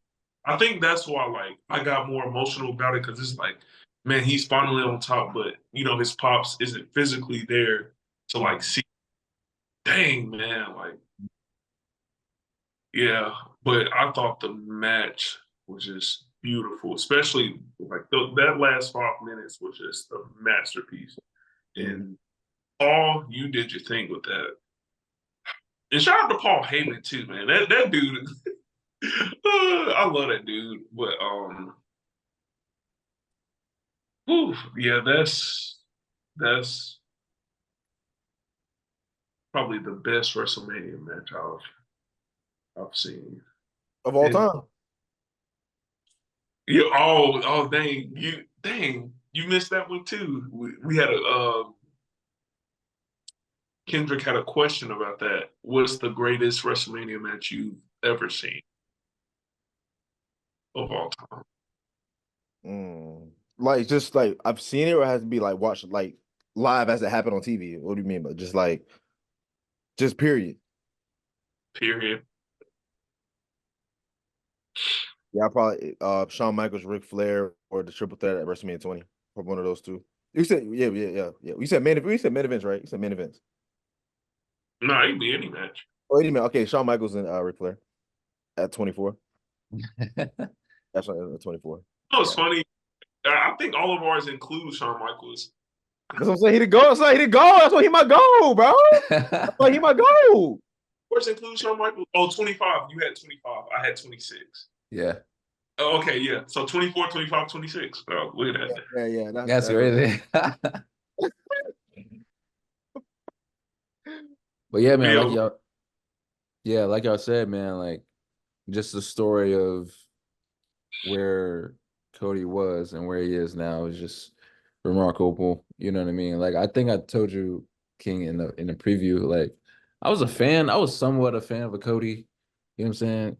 You know, back in the day, you know, doing his dashing stuff or doing yeah, bro. Yeah. Yeah.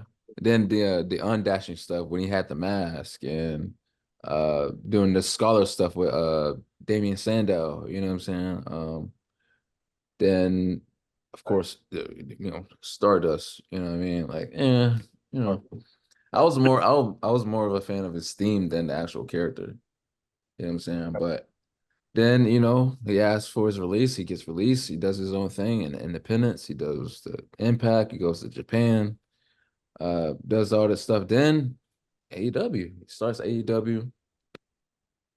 And he had a solid run there. You know what I'm saying? The fans turned on him though, on some John Cena type stuff. You know what I'm saying? That was crazy. I was like, Like, what's even crazier is that like even when he was up there in management over there, he purposely didn't want to be in the world title picture because he didn't want to come across as if, he's the owner. He beat the world champion. You know what I'm saying? He gave other guys chances, like a MJF, like a Samoa Joe and all that type of guys, you know what I'm saying? But fans still turn on him. He leaves, comes back to the WWE, faced Seth Rollins 3 times. He beat Seth Rollins 3 times, bro. The guy that carried the company during his absence, he's beat 3 times in a row. And, I was looking very forward to what was in store for him. You know what I'm saying? Wins the Royal Rumble, faced Roman Reigns at WrestleMania 39. Hoped that he would win, but he did not. And left me wondering, like, what's next for him? You know what I'm saying? Uh, what did he do after that, bro? Like, when he lost to Roman, what was the first thing he did? He was going up against was it No, Judgment Day, right? no, he had that Brock, trilogy. Brock, Brock, yeah, Brock, Brock, Brock, yeah, Brock. Brock, yeah, Brock, yeah. Brock. I mean, that was decent. You know what I'm saying? That was decent. What you say? I mean, yeah, I mean the SummerSlam match was like the one that sticked out the most because they fought 3 times, right? Yeah, Yeah, the SummerSlam match was the best one. yeah, it But was. it was a good feud, but Brock never explained why he attacked him in the first place, which I thought He was kind never of did. That's crazy. yeah, like But yeah. After that, he had that little thing with Jay as tag champs, right? yeah. Oh, real quick, Brock he put over Cody too, so just let you know that Brock does put people over. You know what I'm saying? He put Cody over. But go ahead, continue. Yeah, Yeah, he put he he put put him a over. couple guys over, Yeah, all right. a couple guys. You know what But I'm at least saying? I said maybe like about 8 guys over. Put at least 8 guys over. Who's the 8? Roman Reigns, Okay. um, Goldberg, The Undertaker, Oh no! Oh John no! Cena. No, What bro. you saying? What you saying? Oberg? He he lost to Goldberg in like what 2 seconds? What you mean? Oberg don't count, bro. It don't count. Oberg is already over. So name Okay. somebody else. Okay. Roman Reigns, Roman Reigns, Seth Rollins. Seth Rollins, Drew McIntyre, Okay. Cody Rhodes. Um, Exactly. Exactly. hold on, wait, hold on. I'm about to give me a chance. Give me a chance. Let me think. Hold on, give me a chance. Um, Bobby Lashley, Bobby Lashley. That's five. That's five. That's five right there. He, Bobby don't count. he Bobby didn't don't put count. he didn't put Bob over clean, You bro. mean it don't matter? It don't matter. So you don't remember Roman Reigns spearing Brock in that match, bro? No, I'm saying. No, I'm saying. No, what I'm saying is, as long as he got the win, bro. He got the win. In the history, in the books, it's not gonna say, "Oh, Roman Reigns spear and for the win." It's not gonna say that. We don't like Brock. You don't like Brock. You don't like Brock. You don't like Brock. You don't like Brock. Okay, that's 5. You said 8. Who's the 3? Five. I mean, you cut out Goldberg and Cena and Triple H and Undertaker. You cut all them out. So like, I cut off Oberg. oh, you over. Okay, so you got Undertaker, Triple Oberg. H, John Cena. That's 8 right there. He Undertaker. put over he put over John Cena. When he first, it's my first match back. He put him over. And Okay. it's moves. That's and then Undertaker, Win. SummerSlam, That one match, bro. SummerSlam, and then Triple H at WrestleMania. That's 8 guys right there, bro. All right. All right, bro. All right. Okay. No, But is it fair to say that Brock Lesnar's put over a fair share of talent like this? Since coming back, like he put over a fair share, like Just those 4 that you named, yeah. Drew McIntyre, Seth, Roman, Cody, yeah, for sure. Those other ones are questionable all right. to me. hold on. To King's defense, as much as I hate to say this, the first thing when he came back, I don't know if we're including that one. He was giving his work.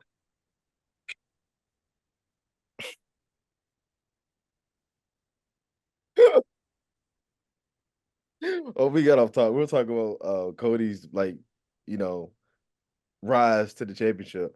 I just had to Oh, say, Yeah, yeah, but you wanted to, talk about bro. Brock. You no, I know. continue, bro. Continue, bro. My bad. My bad. Go ahead, continue, bro. Now you threw me off talking about Brock, bro. Like I don't. What we talk about Brock for? But anyway, yeah, Cody was having that little thing with Jay, being tag champs. You know what I'm saying? Then he moves on. Then Roy Roman gets here. Um, he goes back to back. Roy Roman winner. Then of course, at first he gives his spot away to Dwayne, and so that felt a little salty about that. You know what I'm saying? Not just me, but wrestling fans all over the world, which forced WWE's hand to switch things up. Cody, Roman for sure for the title. Turns the Rock heel. Had a whole little feud, you know what I'm saying? Rock, Reigns, Rollins, Rhodes, and leads up to now, to this moment, WrestleMania 40 in the main event. And he finally finished the story, bro. And it's just amazing to see, bro. And yes, I did cry. You know what I'm saying? My brothers had to console me, man. Like,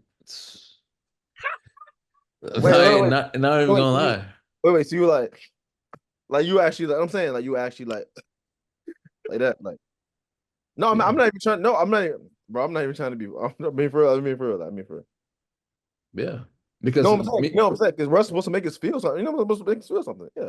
yeah, definitely. Because like I can relate to Cody. I know what it's like to, lose a parent, you know what I mean? And doing everything that you can to make them proud. Obviously, you can't do anything celebrating wise, with them physically here, but to Mhm. finally do something that to make them proud, you know what I mean? Like Mhm. that kind of hit me, bro. Yeah, yeah, for I sure. only way you was just like, yeah, my brother said to console me. That's the only reason why I was laughing. I'm giggling. I love it. All right, it was so weak. I'm sorry.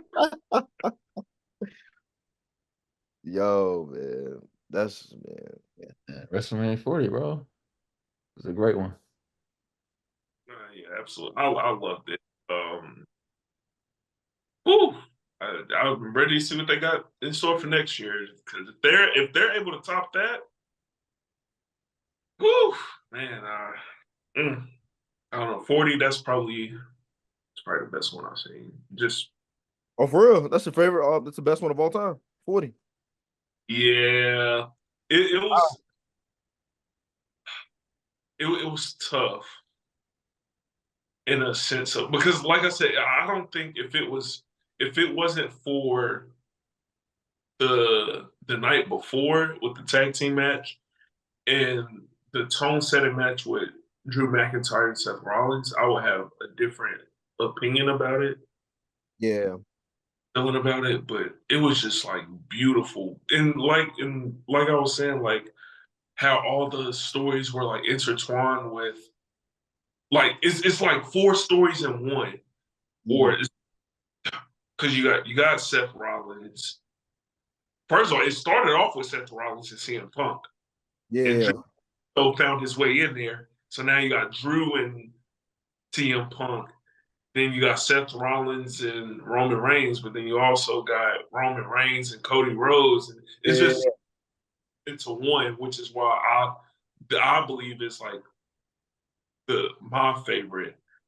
I can't think of one that comes like maybe WrestleMania 23. I'm not maybe Wrestle if it's not WrestleMania 23, then maybe WrestleMania 20. It, that's tough. That's really tough. Oh man. But I think WrestleMania 40. 40. I think this is Mhm. probably I think for me, bro, the only one that's above 40, bro, I gotta say 28, bro, because 28 had Cena and Rock that year-long build. That's like the biggest like match as far as like mainstream wise that I've, what I'm saying, probably ever seen, bro. Like yeah. Cena and Rock was like that was big time, bro. And then you had Jericho and Punk on the undercard, and then you had end of the era with Undertaker and Triple H. Like Yeah.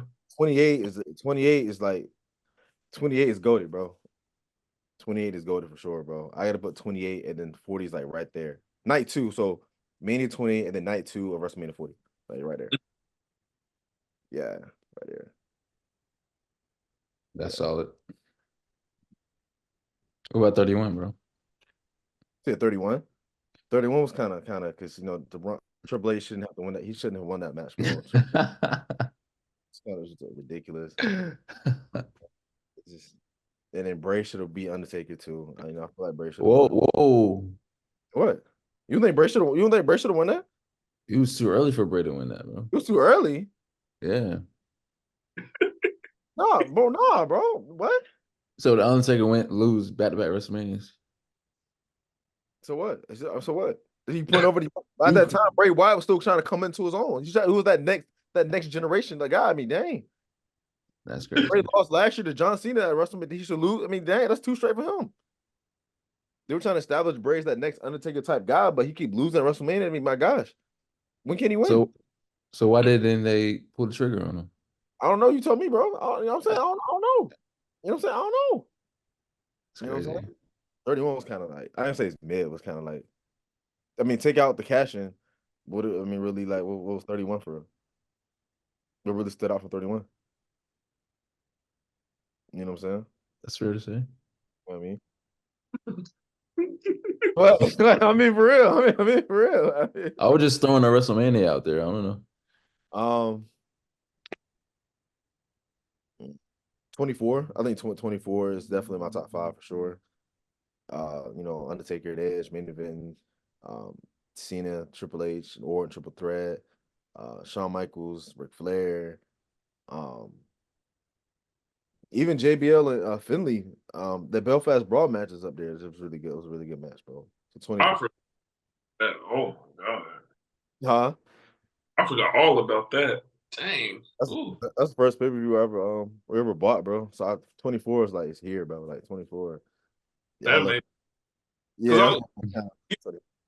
Saying that the Shawn Michaels and Ric Flair match was like your favorite one, now that makes a whole lot more sense. Yeah, more sense now. The fact that was the first PPV that you bought, that makes absolute sense. Well, but the match was still 5-star though. The match was still 5-star. I don't know. Compared to Kendrick's and I, that's probably the. All right, what was y'all's? What was y'all's again? Mine was the streak versus the career. So 26. 26. And then Kendrick's was what? It was 25. 25. I mean, yeah. I mean, no, okay. Hold on. 24. Hold on. It was better than 26. It was better than 20, but not better than 25. I feel like 25 is better than 20. 25 is better than 26. Because 25, we weren't expecting that. We were not expecting that at 25. We kind of knew what to expect with 26. Yeah, absolutely. The only reason why I had 26 above 25 was because there was just too much on the line. That's the only reason why. Okay. I thought 25 was a great. It was just like, for me, because like I said, I'm HB. It was just like, damn, bro, who hitting you up? Chill. That's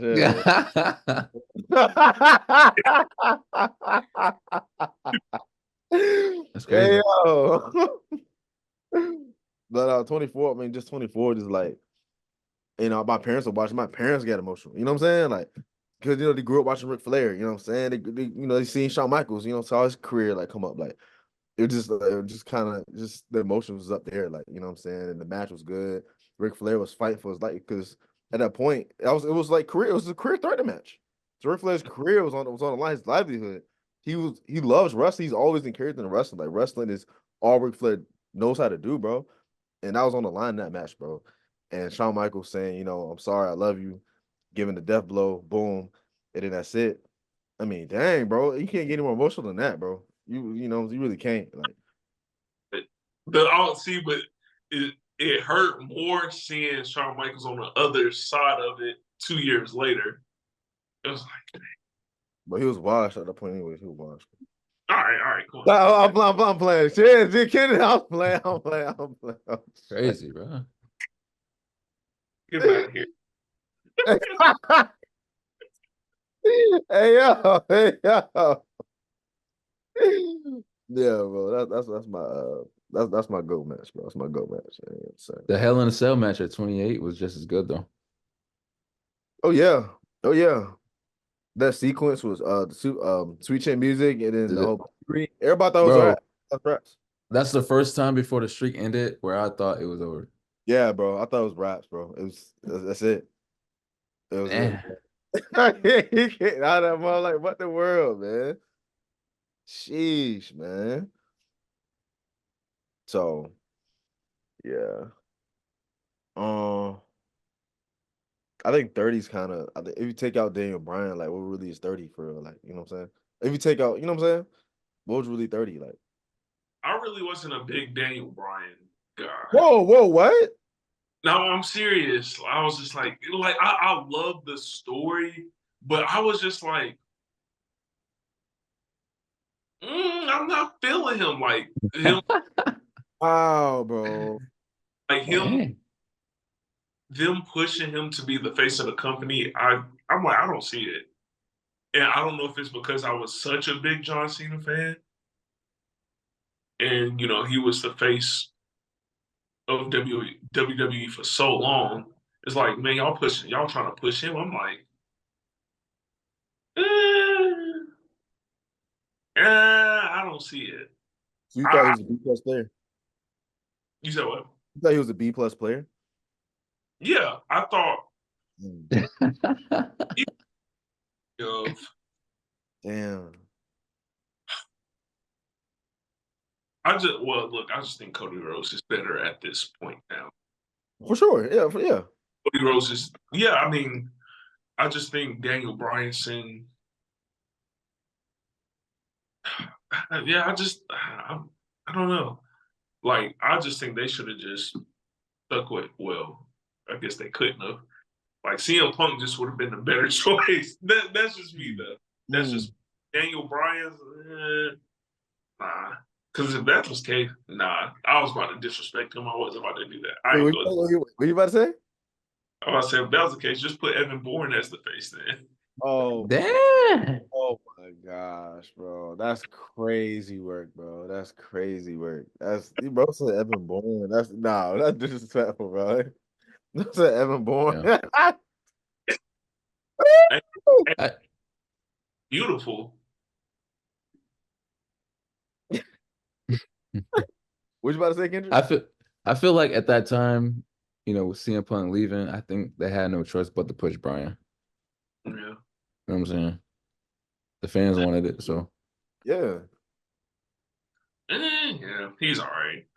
You don't even like him now. Like, you don't even like him now. Like, you don't like him like. He like Daniel Bryan, like he's just one of those guys that's like we'll be over this in a couple of years. Dang.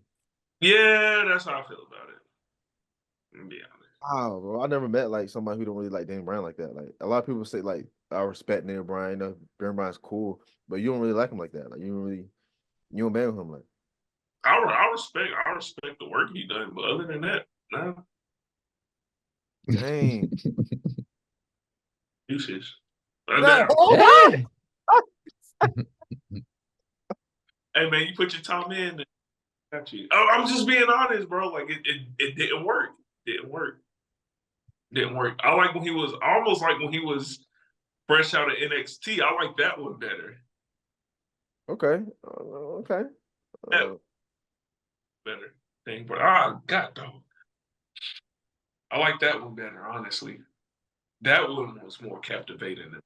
But after that, I was like, well, you know what?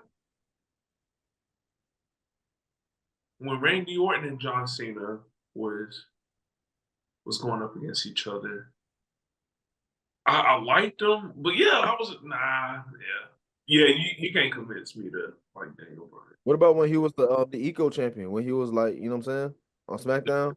You like that either? It was all right. Dang. It was all right. Like if you ever went up against John Cena or like Shawn Michaels, I did not like you, bro. Yeah, and I know he really wasn't going up against Cena like that before, but I don't know. He just wasn't as captivating to me. Like nothing. nothing really stuck out to me about like what is it about him besides like besides that, what else do you have to offer, bro? Dang. Yeah. And he was little, like I mean, Dang. That's crazy. to me, bro, he was just a better Miz. If I'm being honest, Whoa. better Miz, bro. That's wow, bro. I'm being honest. His moves are mid. Like, yes, you can't His convince moves are mid, bro. his moves were mid, bro. I've seen better. That's More the like, Brian, objective. more like damn, Brian. That's crazy, bro. Yeah, sorry, Daniel. You see this? I'm sorry, but you're Dang, man. That's a hot take for sure, bro. That's a hot take, bro. yeah. Hey, if I get trash for it, just make sure you subscribe. Yeah, most definitely. Yeah, Hit that subscribe button, bro. Oh man. you So got any yeah, hot take? Oh, good. well, hot take for me. Yeah, like you got any hot takes, bro? Like, you know what I'm saying? I already told you my hot take. What? What's your take? I told you my hot take, like not the preview, but the video that we did prior to that. Like Benoit should be in Hall of Fame. That hot take. Okay. You said Benoit should be in the Hall of Fame? Yeah. Oh, absolutely. Even though what he did was terrible, but Yeah. that's it in the ring. You kind of overrated, low key, but Whoa. still overrated. I'm not gonna hold. I'm not gonna hold. Chill up, man. So you give me flack about Daniel Bryan. But he was much more charismatic. Better Tell me the time when Benoit cut a captivating promo. Send me the promo where Benoit cut a captivating promo, bro. He wasn't good like that on the mic. Cannot talk. DB can talk. Bryan can talk. So it was hard. He said, "Yeah." You know what I'm saying? Benoit, he was cool, but like, you know what I'm saying? Like, he was like mid card, like upper mid card, sometimes mid event, sometimes, you know what I'm saying? Like, It would be no Daniel Bryan without Benoit. I'm not. That's not what I'm saying. All I'm saying is that Chris Benoit is just a tad bit overrated, bro. It's a tad bit. Do you think his death makes him overrated, or the championship he won at WrestleMania 20? I think that moment kind of like, you know what I'm saying, built his legend to what it was, bro. I feel like, Mhm. you know what I mean? He definitely deserved that championship. You know, he put all that time in. He had like 17 years in the business at that point. Finally got his moment at WrestleMania. You know what I'm saying? But like, other than that, bro, his title run was kind of garbage. You know what I'm saying? Who did he face? I mean, who did he really go against in that title run? Then after the title run, he was right back in the mid card. You know what I'm saying? Like, you know, And that's the thing. I don't even remember the reign. you I know what just I'm saying? remember Like, him winning the championship. you know what I'm saying? Like, all people remember is Randy Orton winning his first championship from him. That's it. Like, But yeah. That's yeah, crazy. that's kind of like my hot take, bro. Yeah, Chris Marco. You got any hot takes, King? Hot takes, man.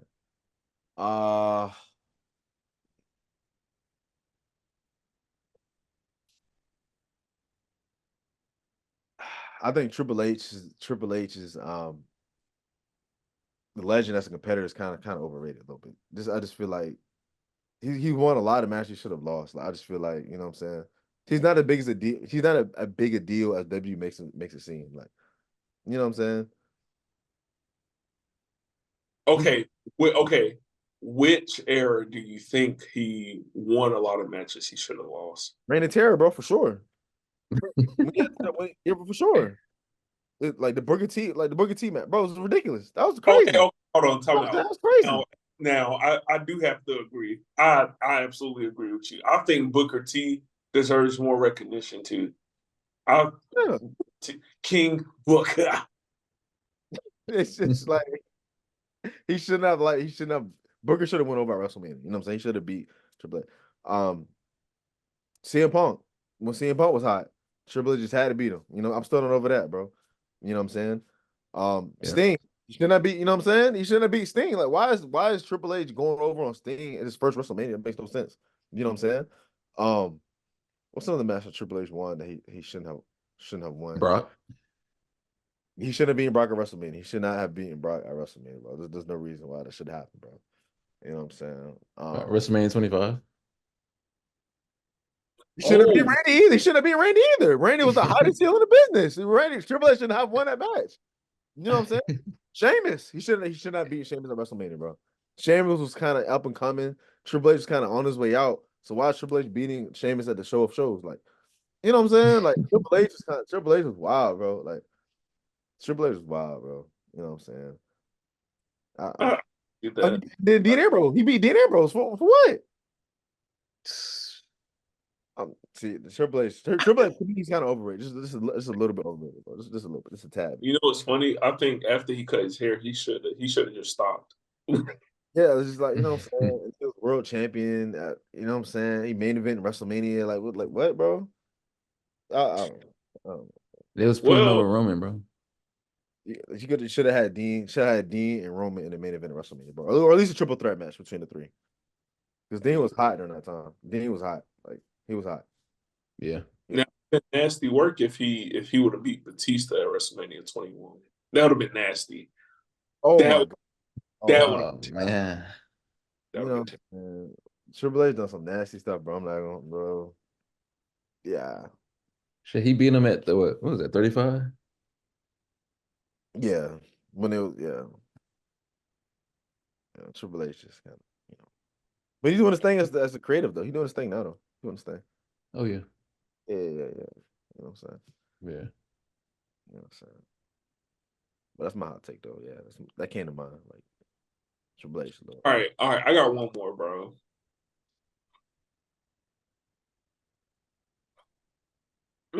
I had to think about this one too. I've been thinking about this all week.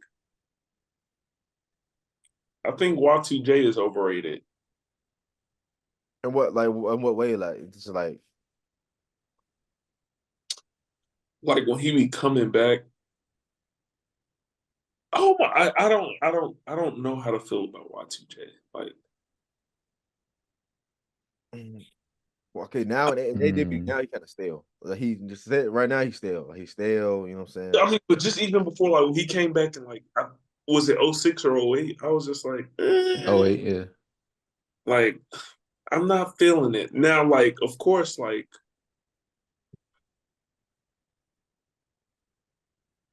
When he was like 05? Oh my God. Like, yes. But after that, I was just like, what is it so special about Y2J? Like, even when he came back in 08? Yeah, the heel run was crazy. Yeah. With oh my gosh. Yeah. You know what I'm saying? That's crazy. Like, looking at it, I'm like, it's all right. It was okay. It was okay. I don't think it was.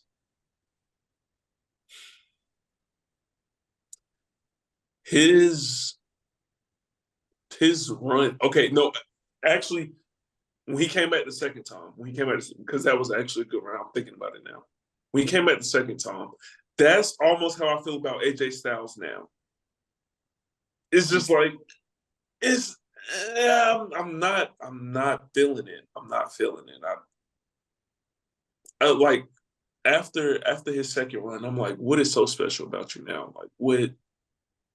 I don't know. I just think we put too much expectation, or we expect him to come back and do certain things, and and I try not to do that with like wrestlers who, take breaks or whatever. I try not to have like the same.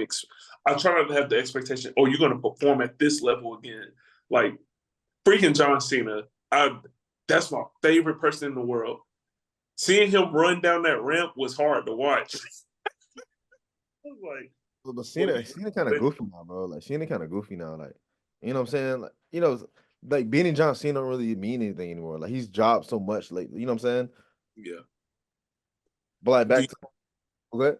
Do you think they'll give him one more shot to beat the record? He's gonna have to like kind of like build back up again. He has not. When was the last time he won like a singles match? Like, you know what I'm saying? Like a big match. Like, when's the last time? It's been a minute, bro. I mean, like he's still John Cena, but name still holds weight, but just like I don't know, But bro. that's Like, a good thing though, because like it ain't like he Hulk Hogan just winning every single feud. I Yeah, mean, that's but absolutely for true. losing getting destroyed by Solo Sikoa out of all people is kind of, you know what I'm No, saying? Like the way he lost. Like, no. Him losing to Austin Theory, I was like, yeah, bro. Like you know what I'm saying? He losing to these dudes. Like what? He Like won't clean. John Cena, bro. Like, He won't clean, bro. huh? You said what? He won't clean though. Oh my, Solo Sikoa was clean. I know. I'm saying he said theory, so I was like, it won't Oh clean. yeah. like Theory wasn't like he was, but I don't know how I feel about Theory. I like Theory, but I wanted John to beat Theory, and it was just like, you let me down, John. You let me down. Like yeah, John Cena's gonna have to win a couple matches, like singles matches, to, make it believable. You know what I'm saying? Yeah, because right now he's not really believable. Like beating like a Cody Rhodes or Roman Reigns, he's not really believable right now, bro. To do it, Yeah. you Yeah. know. Back to your YTJ point, bro. So you saying the second run? So you mean the one he came back with KO? Is that what you mean? Yeah, yeah. That's I a did. whoa, whoa, That was whoa, great. whoa, whoa, That was whoa, great. whoa. The list, bro. Everybody was. He made the list over, bro. Like the whole list thing, or whatever, like that. Now That's I like shit the was list. I crazy. like the list. I okay. Let me. I like what he did outside of the ring, but inside the ring, I'm like, Okay. He's talking about inside. mm, Okay. yeah. Outside, I love the list. The list. I thought that was probably the best thing besides his. Dang, what was it called? What's that little show he used to have? The Highlight highlight. reel. Yeah, the highlight reel.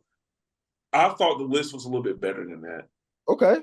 Um, yeah, Okay. just what I always look at what they can do in the ring, and that's why I kind of made that like Daniel Bryan like comment. I'm like, what you do in the ring is because that matters too. Like, the story's great, but what can you do in the ring? And like what I've seen from both of them, it's like it's I've seen better. I guess I've seen better. Okay. Okay. I mean, because I, Jericho he was kind of older. He's kind of older now, so he can't really like perform. Yeah, so like yeah. that's why, like I I said, like when people like say or like when they say certain things, I'm just like I really just look at them in ring and like I'm Yeah. trying to put the expectation of like they're going to do the same thing they did last time they were here. Like I Yeah. try not to put that on them. Mhm. So yeah, that second run he had, I was like, I'm not buying it. But the list was great. The list was great. But yeah. I didn't like how Jericho beat AJ though at Mania. oh yeah, I forgot about Yeah, bro. that. Yeah, I ain't like that at all. He should AJ have. Styles' first WrestleMania, he loses to Jericho. What? Damn. He did lose. That's crazy, bro. He lost that match, bro. Damn. Mm. Dang, man. Mm-mm-mm. Crazy, man. But yeah, man, this is a WrestleMania 40 review, bro. How y'all feeling about this video, man? Good God, 2.5 hours. Oh, I feel great. Ah! Hey, look, this I always enjoy talking to people about whatever. I really like this one because I feel like I really haven't had anyone to talk about wrestling with, or like just the depths of everything, and just to talk about it with you guys, and you guys know what you are talking about always feels good because there's like some relation in ways like yeah, I mean of course we have our opinions or whatever, but at the same time we can respect and understand like Yeah. I see where he coming from or whatever. So it's nice to always just like I said, just talk about wrestling and get get at each other viewpoint, not get at each other, but like see each other viewpoints on how we felt about matches and how we feel about these superstars wrestling. So I love talking about this. Yeah. Honestly, bro, I think we should do this for Backlash, bro. Like all the pay-per-views, you know what I'm saying? I think it'll be straight. You know what I'm saying? Wrestling is like the greatest art form, bro. Like wrestling is like up there, like it's professional wrestling, then it's like NFL, NBA, below that. Because I was a professional wrestling fan first before I got into NBA, NFL, college basketball, all that stuff Yeah, like that. Yeah. So professional wrestling is here, bro. I love professional wrestling. When I'm mad, sad, happy, professional wrestling's right there, bro. You know what I'm saying? So I enjoy talking to y'all guys about wrestling because I don't know. I have like one other friend that's really like in tune with wrestling, bro. You know what I'm saying? Like here in VA, you know what I'm saying? So yeah, bro. Let's continue doing this, bro. You know what I'm saying? Definitely on board. Hey, real quick, can you tell us about your experience, man, at first WrestleMania? Yeah, bro. Being there, it was overwhelming, bro. I'm not gonna lie to you, bro. Like as soon as I walked out to the stadium to my seat, bro, I look up, I'm like, bro, there's no way I'm actually here, bro. This is crazy. Like I felt like I got a little emotional, I'm not gonna lie, because this is my dream to come like to go to WrestleMania. Like, you know what I'm saying? Like, oh my gosh, bro. I was around some great people, chopping it up. Um, bro, the experience was crazy, man. Like, I gotta go again. Like, I gotta go again. I feel like I can't really watch it at home now. Being there in person, I heard it's in Minnesota or it's in Vegas. Either way, I'm gonna try my best to go, bro. Like I'm gonna make this a yearly thing, bro. But the experience was 20 out of 10. Like, oh my God. Like no event is like WrestleMania, bro. Like Mhm. I've been to college basketball games, college football games, NFL games, NBA games. Nothing matches WrestleMania, bro. Like it's really true what they say. Like WrestleMania is like no other event, bro. And yeah, bro. Like I gotta go to it again for sure. What What do you was thought? Go what ahead. was uh what was like a con, or what's something you would tell somebody who who's going to their first WrestleMania to like look out for? Well, Look out for just like in a bad way, like kind of like is that what you mean? Kind of like I guess you could say, because I wanted to say like, what's a con that you experienced being there? But so the biggest thing for me, bro, like going to wrestling shows, stuff like that, and Kendrick can, attest to this, like being around Mark, you know what I'm saying? Being around people who just shout out dumb stuff and just being dumb. I wasn't around those people at wrestling. I wasn't around those people. You know what I'm saying? A con for the trip, bro. Honestly, I would say maybe the price of parking. The parking was like $35. That's it. I, Damn. I had no complaints other than that, bro. It was like it was perfect, bro. I'm not gonna hold you like it was like that, bro. You know what I'm saying? But your parking was kind of like, damn, like, I gotta pay this. Like I have no choice but to pay it. Like, damn, I don't want to park. Like I Yeah. don't want to get told. Like, damn. But other than that, yeah, bro, I have yet to ever go to a WWE match. Um, and like that has been on like my bucket list for the longest. where you from? Like, North Carolina, man, North Carolina. I know they have one coming up May 20th, so I may look into that. They'll be in Greensboro, May 20th, so I may look into it. But where? uh, yeah, I just remember this one time, and I'll never forget it. It was 2000, it was 2006. I was living in West Salem. They were at the Coliseum where Wake Forest played and stuff. Uh-huh. And my mom, she's like, all right, I'm gonna get y'all tickets. I'm gonna get y'all tickets. So we go get our haircuts and everything. And I'm telling the barber, yeah, we about to go watch John Cena. And this one, like the John Cena in Umaga feud was like Oh, just wait. was boiling. So, we get our haircuts and stuff. And then like I'm like 7 or 8 years old at the time. And I'm like, something ain't right. So we hit a certain highway. I was like, Mom, where we going? She was like, we going home. I was like, I thought we was going to go watch wrestling. And then she was like, yeah, I couldn't find no tickets, so we going home. I'm like, well, I was Oh shocked. man. Shocked. Oh, And then I will never forget that. But yeah, I need to go to one eventually. And like I said, I took a like about a 6, 7 year, almost 10 year hiatus from wrestling because it got so stagnant and boring. And real? over the yeah, to me, I was just like, I'm starting to see the same thing over and over again. And then like I stopped watching after I graduated high school.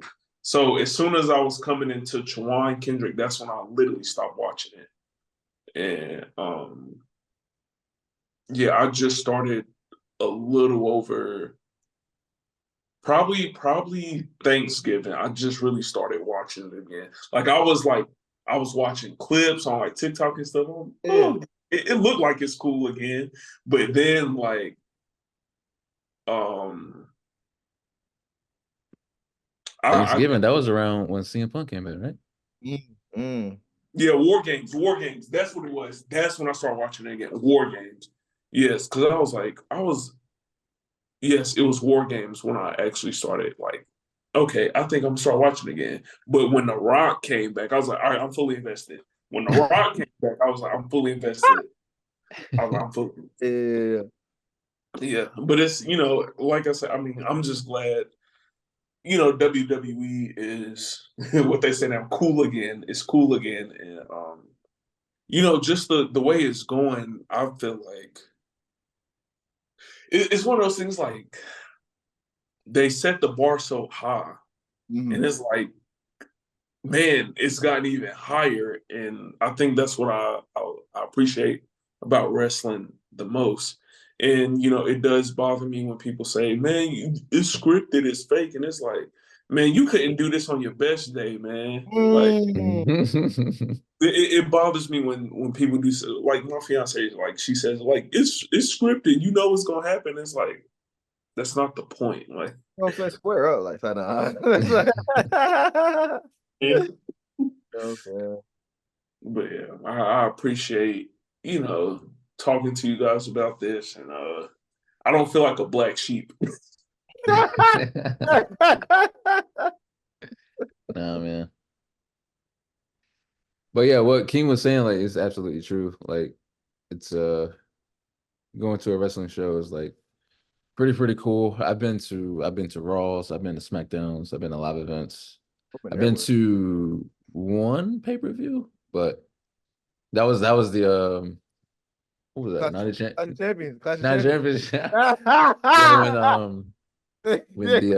When the Fiend came back against Yeah. Seth Really? Rollins. Yeah.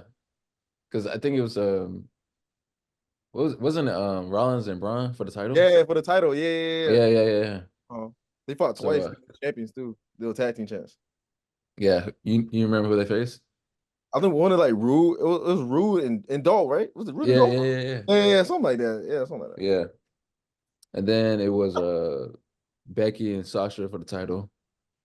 Yeah. For the Raw title.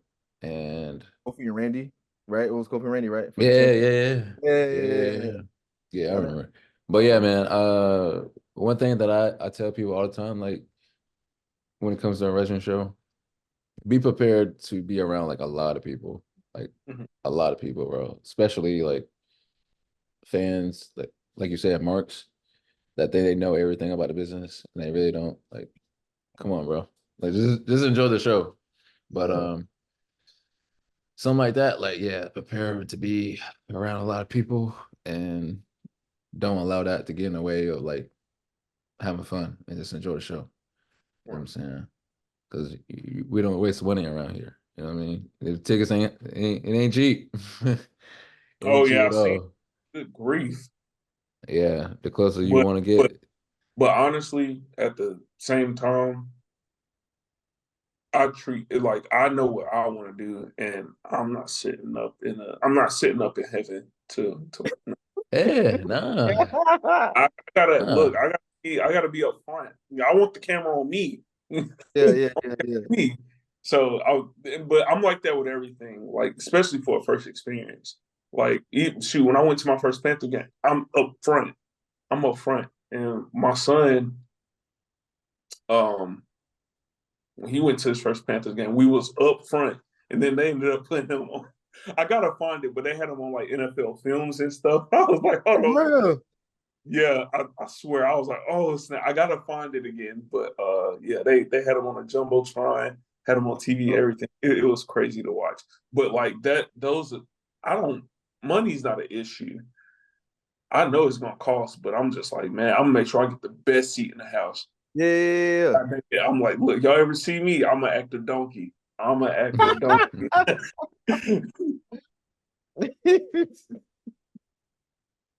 Hey, man. Yeah, man. I enjoyed talking to y'all, man. Talking sports, having conversations. You know what I'm saying? WrestleMania 40 in the books. We'll see what happens, backlash, France. And yeah, man, make sure you guys like, comment, share, and subscribe to the channel. And again, let you guys know about you guys' socials, where people can follow you. I'm at the Great Kingsley _. So it's the Great Kingsley and _ after Kingsley. So yeah, Instagram. Follow me on IG. You know what I'm saying? Single. I'm single. Ooh, my fault, King. My fault. No, you go. You say you're what? Single. I'm single for the ladies out there. I'm single. You know what I'm saying? Yeah, slide into the DMs, like slide in. Anyways, You sure about that, bro? What you mean? You sure about that, bro? Yeah, bro. I'm sure. I'm single, bro. Okay. All right. Y'all, that was crazy. I'm mainly I'm mainly on Instagram. You can follow me at Jelani JELANI _McKnight. I know it's basic, but hey, I work a certain job, and so nothing can't be too crazy. I also have a podcast on Spotify called Jamboree Sports, just talking about the Carolina Panthers. I will be adding Charlotte Hornets content soon, but right now, the way things looking with that team, good gracious. Hey, come on, man. Hey, look, it's hard. It's hard to be a Hornets fan. My gosh. But come on, man. Oh, there you go. Yeah, I have a podcast on Spotify, Jamboree Sports. That's with 2 E's.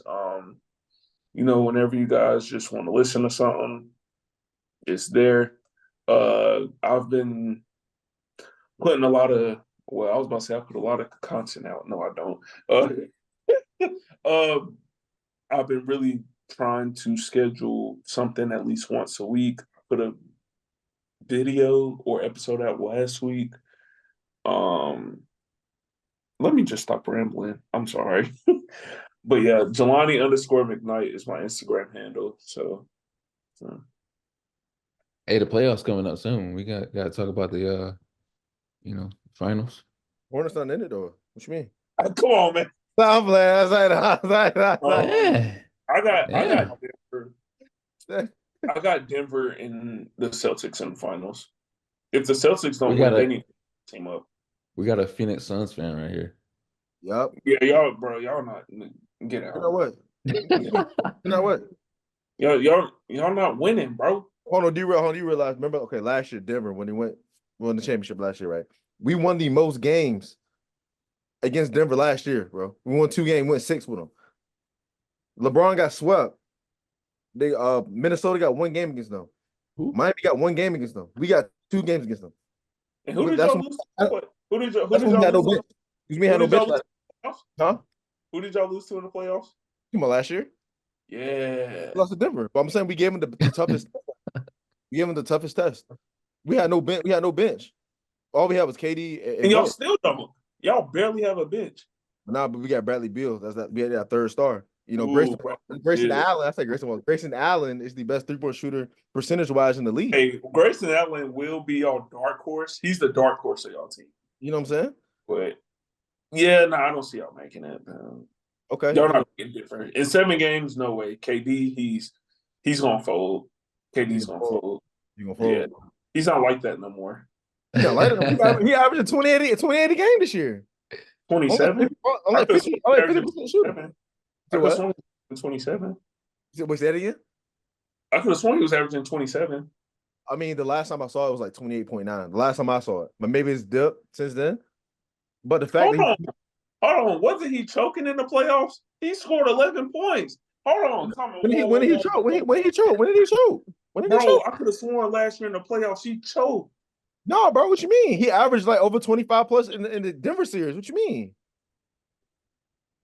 We beat the Clippers. We beat the Clippers in the first round. Then we run into to Denver. We give them their best challenge at the whole postseason run last year. You know what I'm saying? Well, dang. Man, I don't know. You know what I'm saying? I just want to know when LaMelo Ball can play a full season. That's what I want to know. When he can stay. I get that man. What? 60 Hey, look. Yeah, 60 million a year when he can stay on the court. We'll get right. We'll get right. You know We'll what I'm get saying? right. Look. We'll get right. Don't even worry about it.